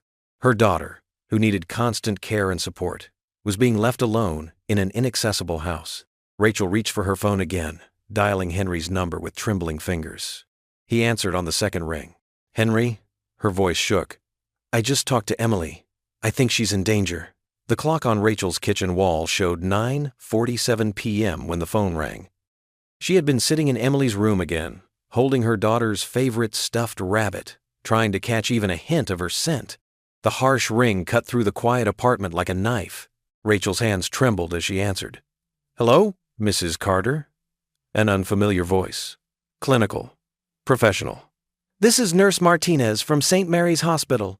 Your daughter Emily has been brought into the emergency room." The words hit Rachel like a physical blow. She gripped the phone tighter, her knuckles turning white. "What happened? Is she okay?" "She's stable, but you should come right away. There have been some complications with her medication schedule." Rachel didn't wait to hear more. She grabbed her keys and purse, nearly forgetting to lock the door behind her as she raced down the apartment stairs. Her old Toyota protested as she turned the key, engine coughing before finally catching. The normally 20-minute drive to St. Mary's took 12 minutes. Rachel ran every yellow light, whispering prayers under her breath. Her mind raced with terrible possibilities. Emily needed her medications on a strict schedule, something she had explained to Mark over and over during the custody handover. The emergency room entrance glowed, like a beacon in the dark. Rachel parked crookedly across two spaces, not caring if she got a ticket. Her feet barely touched the ground as she ran through the sliding doors. "Emily Carter," she gasped to the receptionist. "My daughter, she was just brought in." "Mom!" The familiar voice, though weak, made Rachel spin around. Emily lay on a bed in one of the ER bays, looking small and pale against the white sheets. Her leg braces had been removed, and an IV dripped steadily into her arm. Mark stood awkwardly in the corner, his usual confidence nowhere to be seen. Rachel rushed to Emily's side, gathering her daughter's thin frame into her arms. "Baby, what happened? Are you okay?" "I didn't feel good," Emily whispered. "Daddy forgot my medicine again, and then everything started hurting really bad." Rachel's heart clenched. She smoothed Emily's damp hair back from her forehead, noting the slight tremor in her daughter's hands, a sure sign her medication levels had dropped too low. "Mrs. Carter?" A doctor approached, chart in hand. His expression was stern. "I'm Dr. Phillips. We need to discuss what happened." Rachel kept one hand on Emily's arm as she turned to face him. The doctor's next words confirmed her worst fears.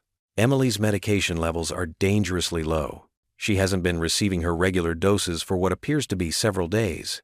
This kind of disruption in her treatment schedule is extremely serious." "I told him," Rachel said, her voice shaking with anger and fear. "I wrote everything down. The times, the doses, everything she needs." "I got busy with work," Mark interrupted from his corner. "I thought missing a few wouldn't be such a big deal." The doctor's face hardened. "Mr. Reynolds, your daughter's condition requires strict adherence to her medication schedule. This isn't like forgetting a vitamin. These medications help control her muscle spasms and prevent complications. Missing doses could have severe consequences." Rachel's composure finally broke. Tears spilled down her cheeks as she held Emily closer. "I trusted you," she said to Mark, her voice barely above a whisper. "You said you could take care of her.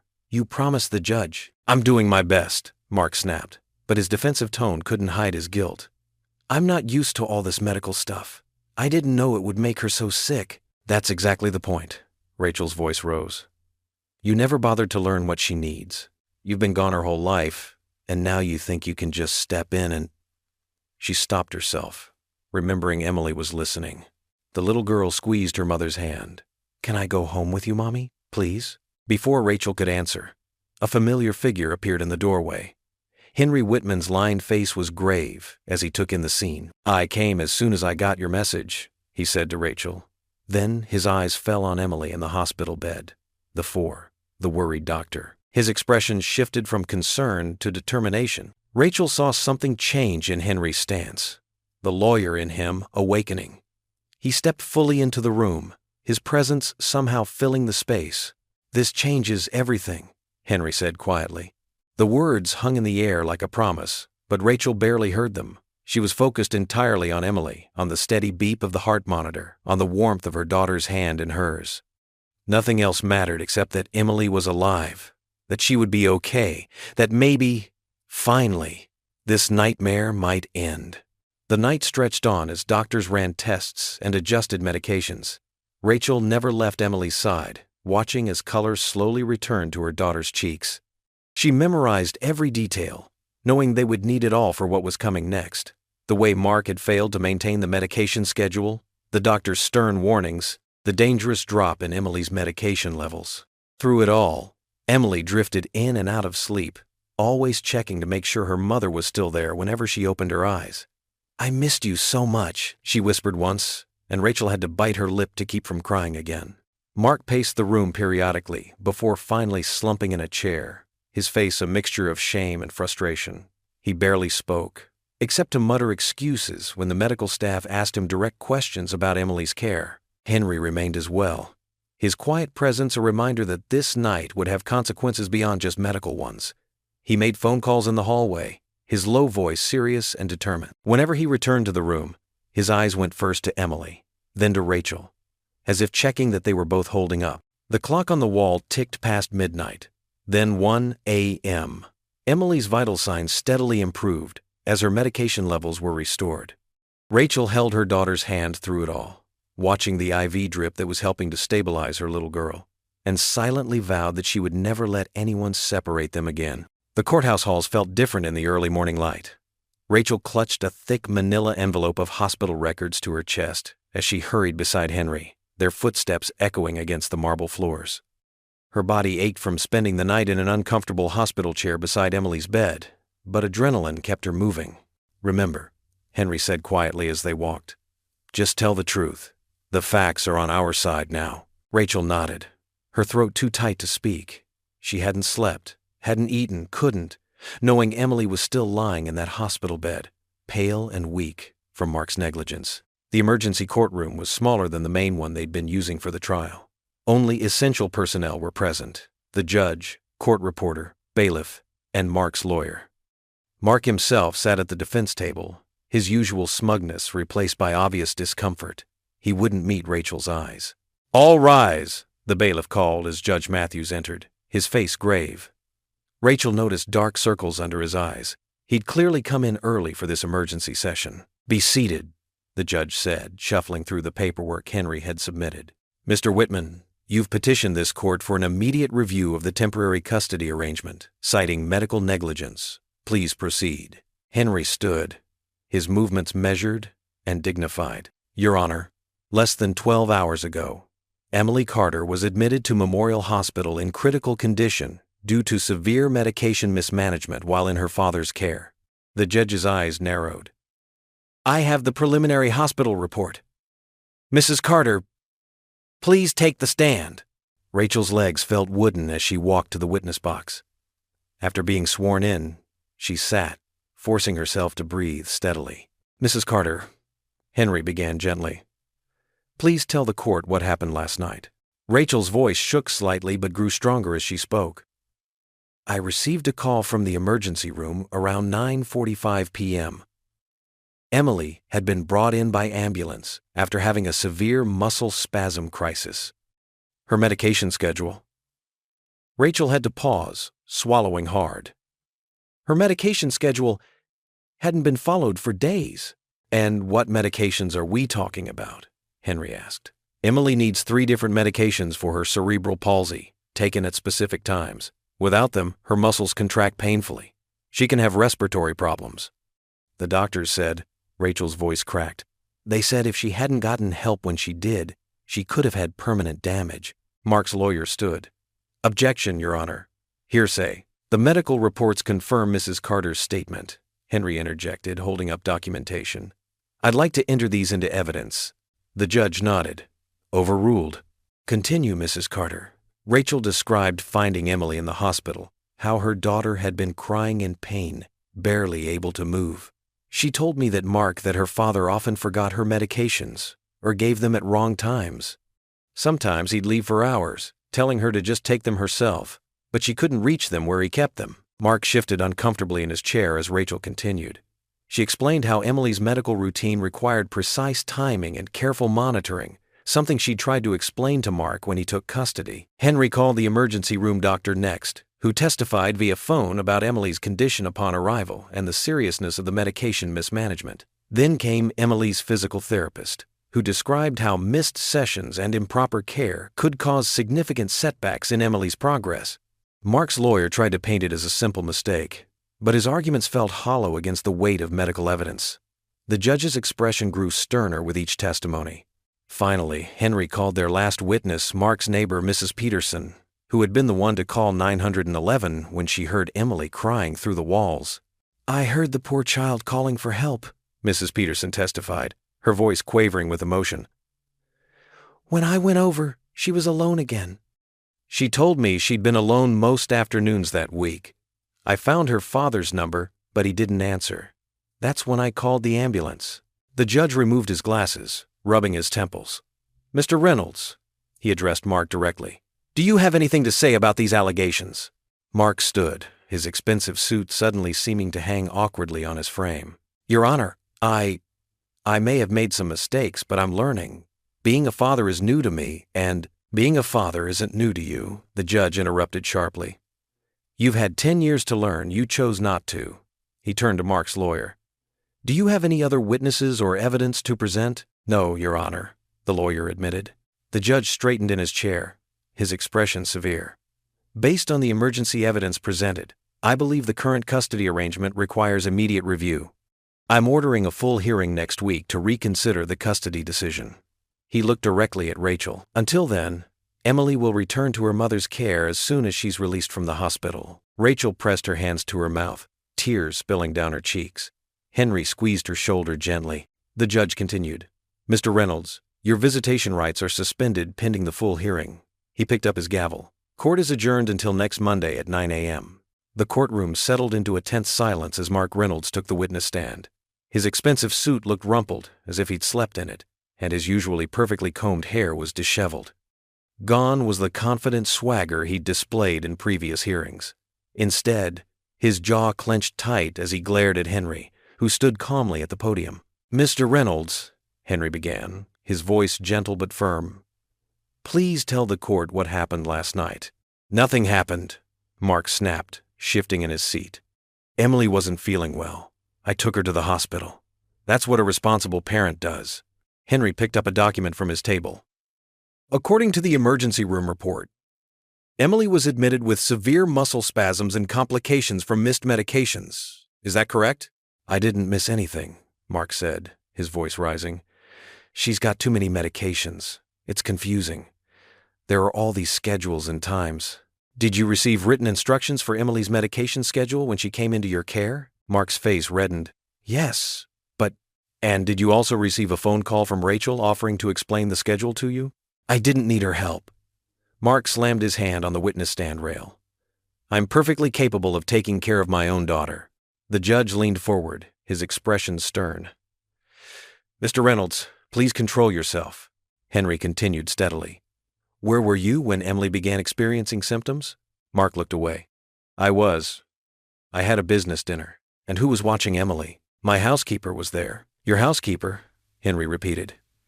"Did she have any training in managing Emily's medical needs?" "No, but—" "In fact," Henry interrupted, "isn't it true that you left Emily with various caregivers 4 nights out of the past week?" Mark's lawyer stood. "Objection, Your Honor. Relevance goes to the pattern of care, Your Honor," Henry responded. "Overruled," the judge said.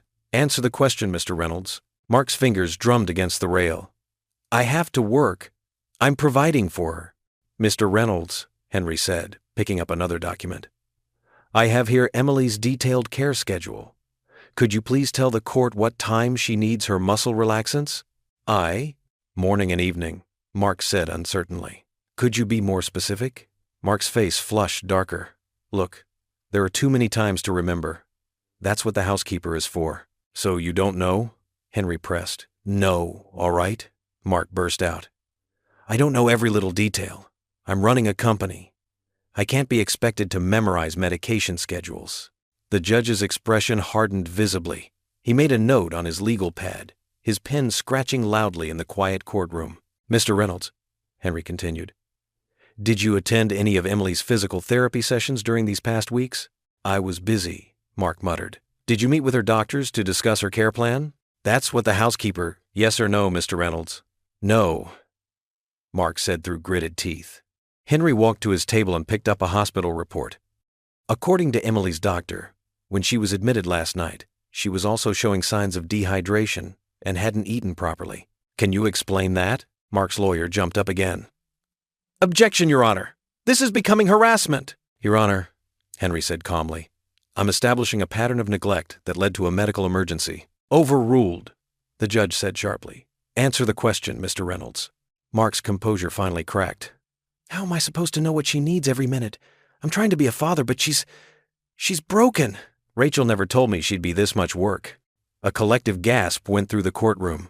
Rachel felt her heart pound as Mark's words hung in the air. The judge's face darkened, and he leaned forward, staring hard at Mark. Mr. Reynolds, the judge said, his voice ice-cold. Did you just refer to your daughter as broken? Mark seemed to realize his mistake. He backpedaled quickly. I didn't mean. That came out wrong. Did you research cerebral palsy before seeking custody? Henry asked quietly.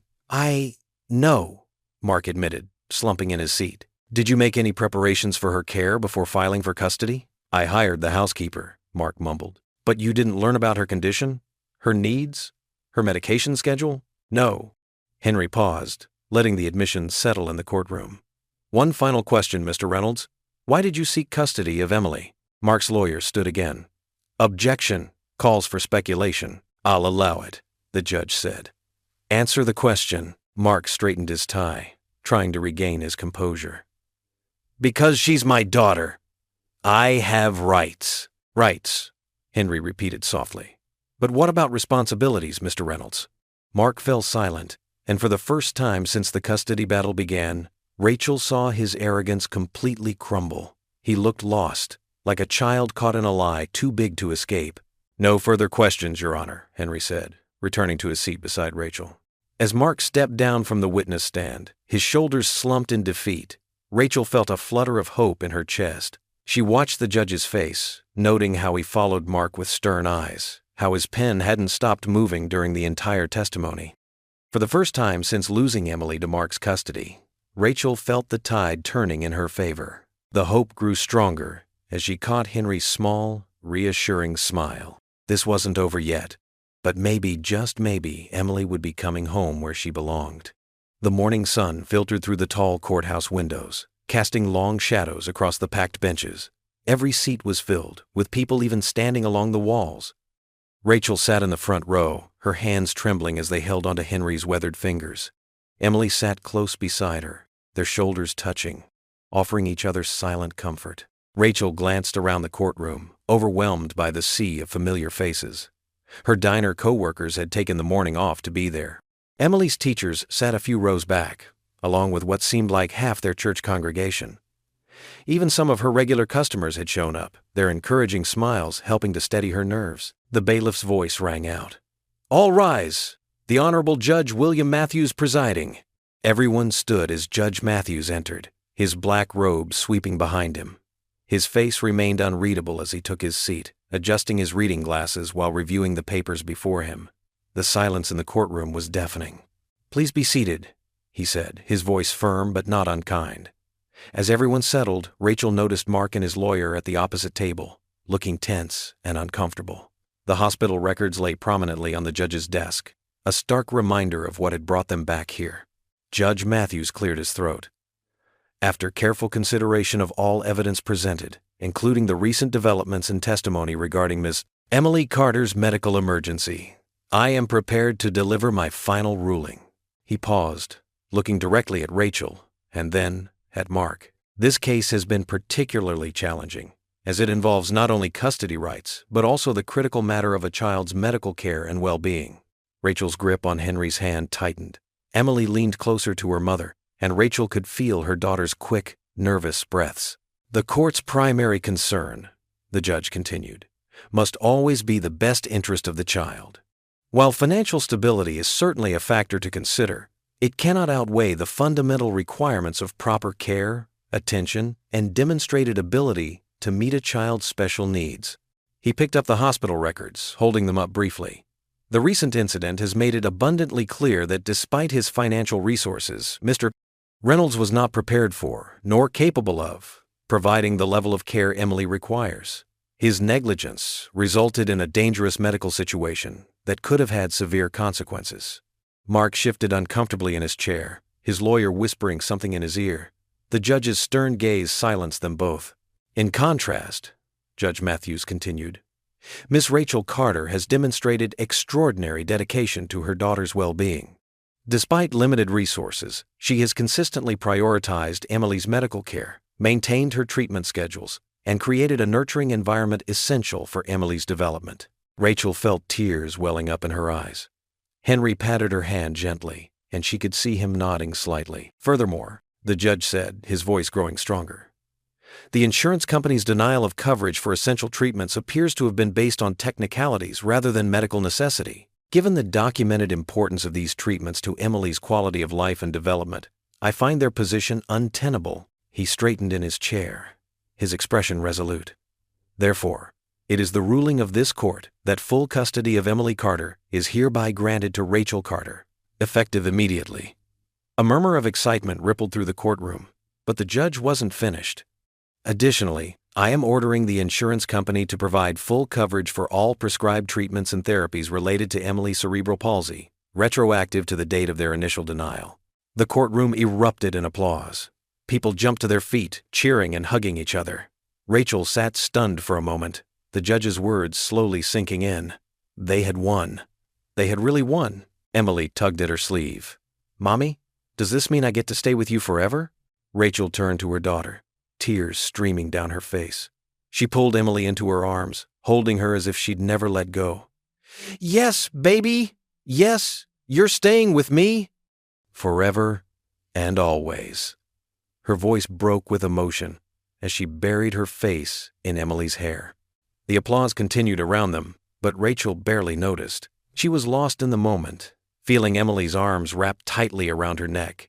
Hearing her daughter's happy giggles mixed with her own tears of joy, Henry stood beside them, his own eyes glistening as he watched the mother and daughter embrace. Through her tears, Rachel could see Mark and his lawyer quietly leaving the courtroom, but she felt no anger anymore, only relief and gratitude.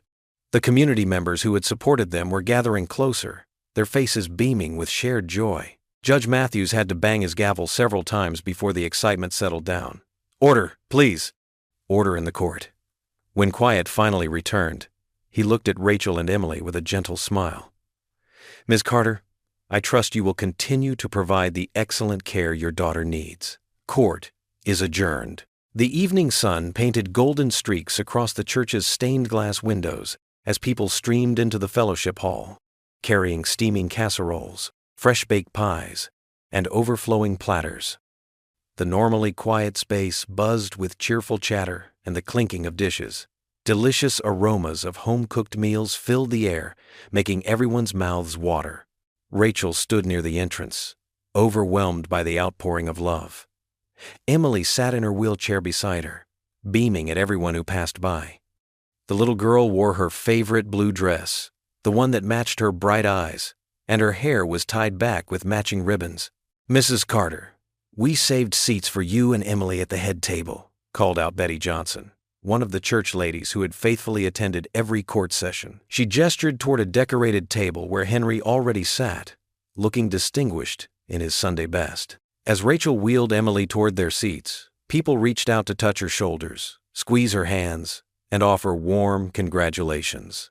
Some had tears in their eyes, and Rachel found herself getting emotional all over again. These were the same people who, just months ago, had barely noticed them in church. Look at all this food, Emily exclaimed, her eyes wide as she surveyed the loaded buffet tables. Church members had outdone themselves. There were at least 5 different kinds of fried chicken, countless casseroles, fresh salads, and a whole table dedicated to desserts. Pastor Daniel stood up and gently tapped his glass with a spoon. The room gradually fell silent. "Before we eat, I'd like to say a few words," he began, his kind eyes scanning the room. "We're here tonight to celebrate not just a legal victory, but a triumph of faith, love, and community spirit. Rachel and Emily Carter have taught us all what it means to persevere with grace." Rachel felt her cheeks flush as people applauded. Emily reached over and squeezed her hand. "And of course," the pastor continued, "we must acknowledge our dear brother Henry Whitman, whose dedication and expertise made this victory possible." He gestured toward Henry, who ducked his head modestly as the room erupted in enthusiastic applause. Sarah from the diner stepped forward, carrying a large gift-wrapped package. "This is from all of us at work," she said, placing it in front of Rachel. "We've been saving up." Rachel carefully unwrapped the package to find a brand new laptop computer. "For keeping track of Emily's medical records," Sarah explained. "And maybe for writing that book you always talked about." Emily clapped her hands in delight. "Now you can type instead of using all those paper notebooks, Mommy." More gifts appeared. Gift cards for groceries, handmade quilts, even a certificate for a weekend at a local bed and breakfast. "When you're ready for a break," as Betty put it. Rachel tried to protest that it was too much, but everyone insisted. The evening progressed, with people filling their plates and sharing stories. Mrs. Henderson, Emily's school teacher, recalled how Emily had never missed a homework assignment despite her hospital stays. Tom from the hardware store remembered Rachel coming in to buy supplies to make Emily's room more accessible, counting out careful pennies from her tips jar. Henry sat quietly observing it all, a peaceful smile on his face. Rachel noticed how the lines of worry that had creased his forehead during the trial had smoothed away. When she caught his eye, he gave her a gentle wink. "I have something to say," Emily announced suddenly, her clear voice carrying across the room. Everyone turned to listen. Rachel helped her daughter sit up straighter in her wheelchair. "Thank you all for helping my mommy," Emily began. "She always told me that angels come in different forms, and now I know she was right. You're all our angels." She paused, gathering her thoughts. "And Mr. Henry, you're like the grandpa I never had. Thank you for believing in us." Henry dabbed at his eyes with his handkerchief, and Rachel wasn't the only one in the room sniffling. The retired lawyer stood up and walked over to Emily, bending down to her level. "You, young lady, are the bravest person I know," he said softly. "Having you in your mother in my life has been a blessing I never expected." The evening continued with more sharing of food and stories. Rachel watched as Emily was surrounded by children from Sunday school, giggling and sharing desserts. Her daughter's eyes sparkled with joy, and her smile lit up the room. The leg braces that had once made her self-conscious were now decorated with colorful stickers, gifts from her friends. As the sun began to set, casting long shadows through the windows, people started gathering their empty dishes and saying their goodbyes. Each person who passed made sure to give both Rachel and Emily a hug or a gentle pat. The love in the room was almost tangible. Rachel helped Emily put on her light jacket as they prepared to leave. Henry insisted on carrying their gifts to the car, even though Rachel protested that he'd done more than enough already.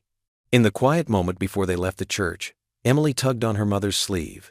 Rachel knelt down beside her daughter's wheelchair, smoothing back a stray strand of hair from her face. Emily's eyes were serious as she leaned close to her mother's ear. "See, Mommy?" she whispered. "God really does listen." The morning sunlight streamed through Emily's yellow curtains, casting a warm glow across her bedroom. Rachel stood in the doorway, watching her daughter sleep peacefully, something she'd never take for granted again.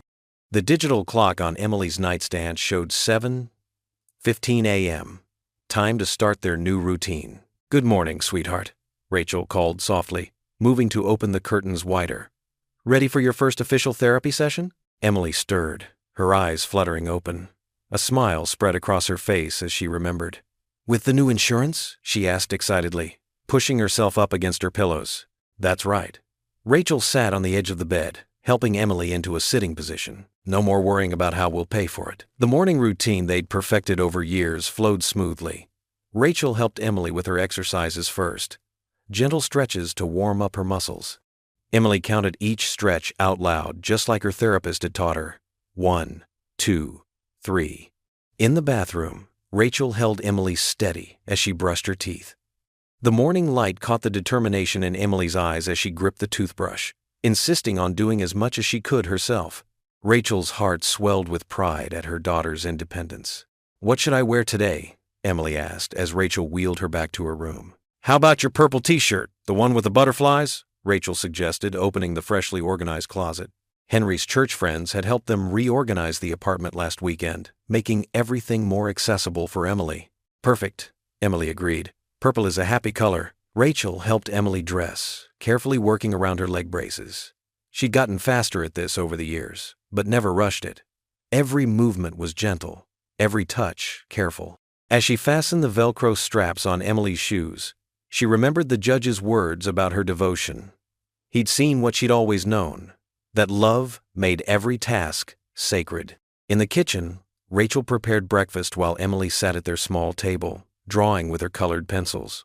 The morning news played quietly on their old radio, but neither paid much attention.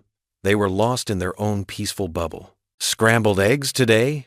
Rachel asked, cracking eggs into a bowl. "With cheese?"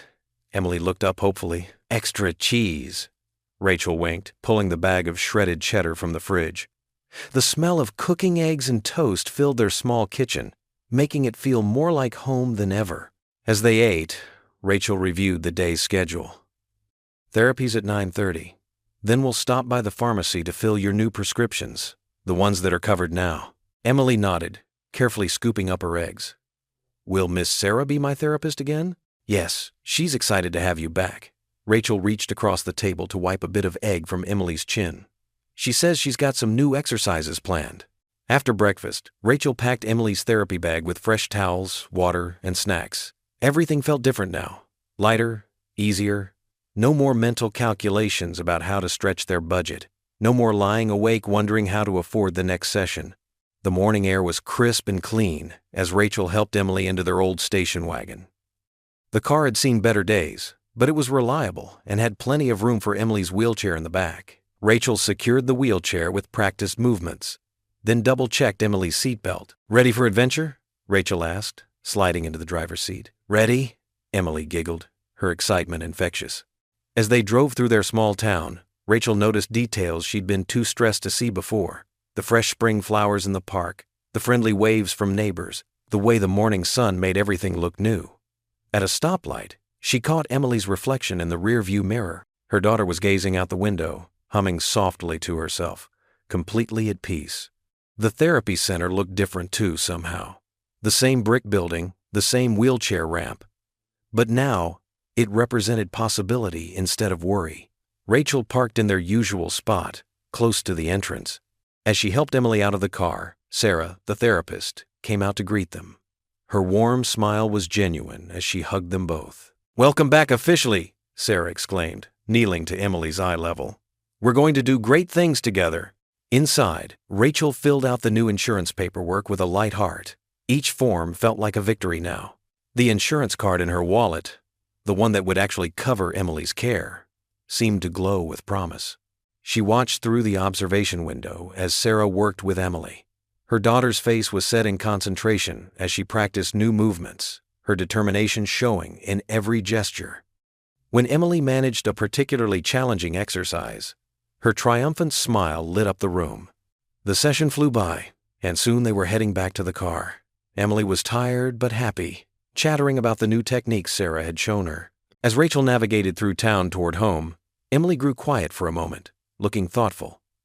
Then she turned to her mother and said, "This feels like a fresh start."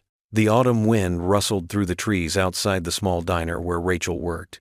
She was wiping down tables after the lunch rush when Sarah, her coworker, called out from behind the counter.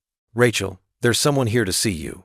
Looking up, Rachel froze. Mark Reynolds stood awkwardly by the entrance, his expensive suit looking out of place among the worn leather booths and faded photographs on the walls. He held his briefcase in one hand, fidgeting with his tie with the other. "Can we talk?" he asked, his voice lacking its usual arrogance. "Just for a few minutes?" Rachel glanced at Sarah, who nodded encouragingly. "I'll cover your tables," Sarah said softly. "Fine," Rachel replied, untying her apron. "But make it quick. My shift ends in an hour, and I need to pick up Emily from school." They chose a booth in the far corner, away from the few remaining customers. The vinyl seats creaked as they sat down, and Rachel noticed how Mark seemed unable to meet her eyes. The silence stretched between them, broken only by the distant clatter of dishes from the kitchen. "I'm leaving town," Mark finally said, staring into the untouched coffee Sarah had brought him. "Got a job offer in Chicago." Rachel said nothing, waiting. She'd learned patience through years of being a mother, through countless nights of holding Emily through pain, through endless insurance battles and court proceedings. Mark cleared his throat, his fingers drumming nervously on the table. "I wanted to apologize before I go. For everything. Not just the custody battle, but for all of it. For leaving when you were pregnant. For not being there when Emily was born. For staying away all these years." Rachel felt something shift inside her chest. Not forgiveness exactly, not yet, but perhaps the beginning of understanding. She watched as Mark struggled to find the right words. This man, who had once seemed so confident, so sure of himself. "You know, when I filed for custody," he continued, his voice rough with emotion, "I thought I was doing the right thing. I had this idea that money and a big house were what Emily needed. That I could just step in and be a father." He laughed bitterly. "I was so wrong." "Yes, you were," Rachel said, quietly but firmly. "Being a parent isn't about material things, Mark. It's about being there, every day, through the hard times and the good ones." "I know that now," he nodded, finally meeting her eyes. "Watching you with her, seeing how you know exactly what she needs, how to care for her, how to make her laugh even when she's hurting. I realized I wasn't ready. I'm still not ready." Rachel thought about those terrible 6 months when Emily had lived with Mark, about the emergency room visit that had finally brought their daughter home. But she also thought about forgiveness, about the lessons she taught Emily about grace and moving forward. "The thing is, Rachel," Mark continued, his voice steadier now, "you've done an amazing job with her. She's kind, intelligent, brave, everything I'm not. And that's because of you. You've been both mother and father to her, and you've done it beautifully." Tears pricked at Rachel's eyes, but she blinked them away. "Thank you," she said simply. "But I need to know, why are you telling me this now?" Mark reached into his briefcase and pulled out an envelope. "I've set up a trust fund for Emily, for her medical expenses, therapy, college, whatever she needs. It's the least I can do." He slid the envelope across the table. "And I've signed papers relinquishing all parental rights." "You'll never have to worry about another custody battle." Rachel stared at the envelope but didn't touch it. "Mark, I need to be clear about something. If you're doing this to clear your conscience before leaving, that's fine. But Emily can't handle another disappointment. If you walk away this time, you need to stay away." "I understand," he said softly. "I won't contact her unless she wants to reach out when she's older. That will be her choice to make." Rachel nodded, finally taking the envelope. "I'll tell her you said goodbye." They stood up awkwardly, the conversation clearly over. Mark reached for his wallet, but Rachel shook her head. "The coffee's on the house."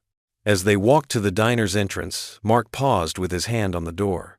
"You know, I've spent years running from responsibility, making excuses, but you faced every challenge head on. You're the strongest person I've ever known, Rachel." Rachel watched through the diner's large window as Mark walked to his expensive car, placed his briefcase in the trunk, and slid into the driver's seat. The engine purred to life, and he pulled away from the curb, turning onto the main street that led to the highway out of town.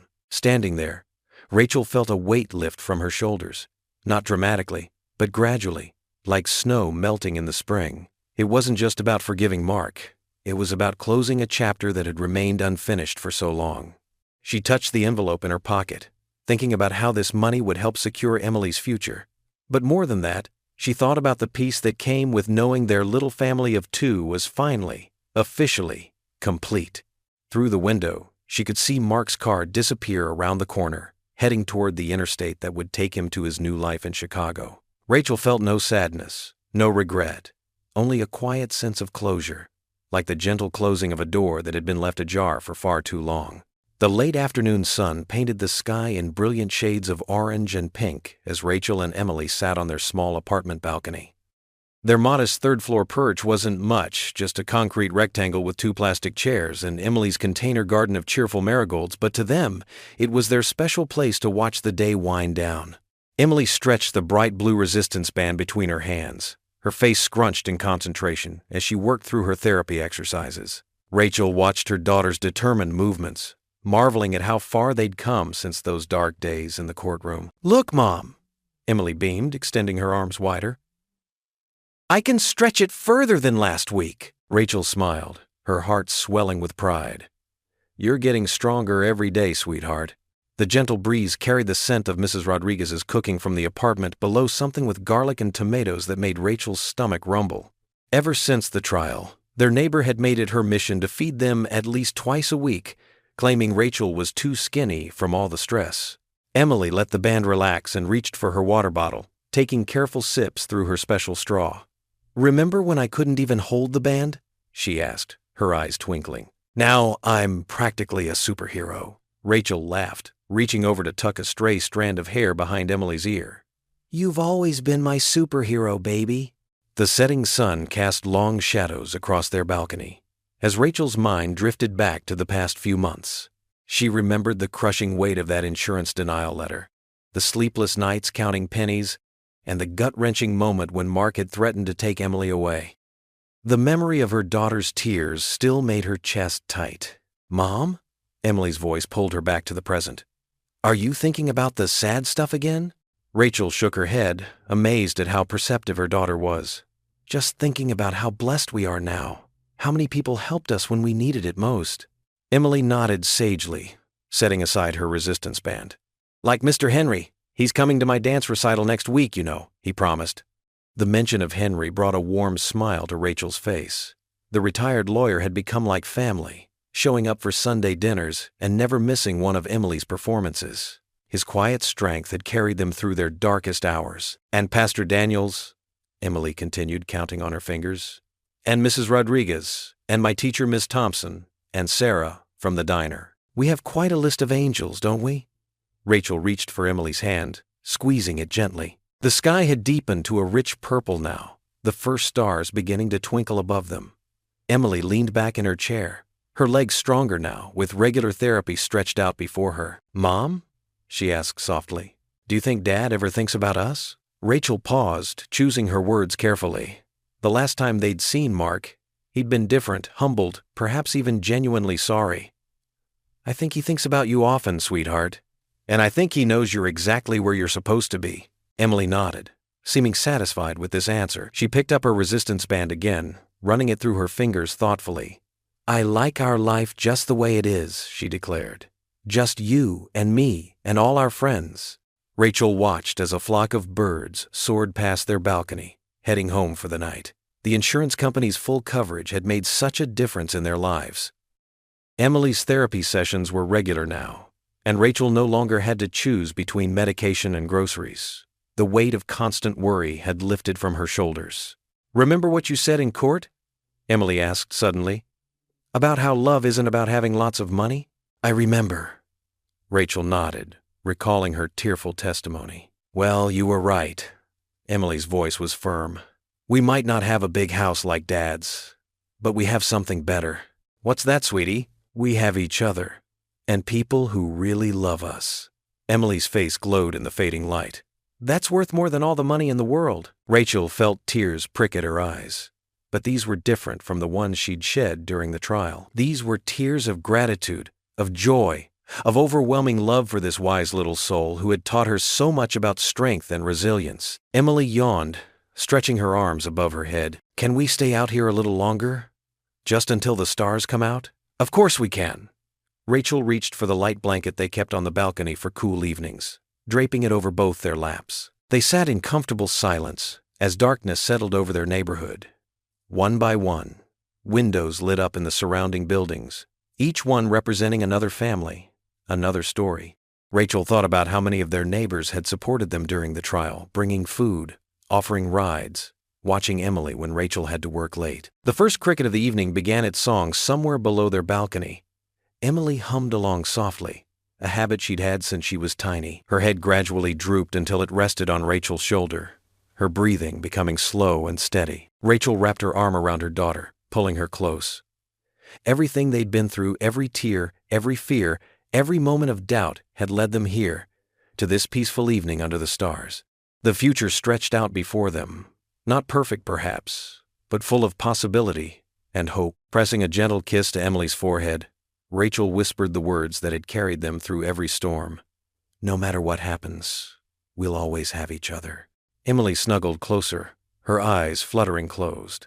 Always and forever, she murmured sleepily. The stars twinkled overhead, silent witnesses to their quiet moment of contentment. The night air was cool and sweet, carrying the promise of new beginnings and continued blessings. Rachel held her daughter close, grateful for this moment, for their journey, and for the unshakable bond they shared. What would you do if you were in their place?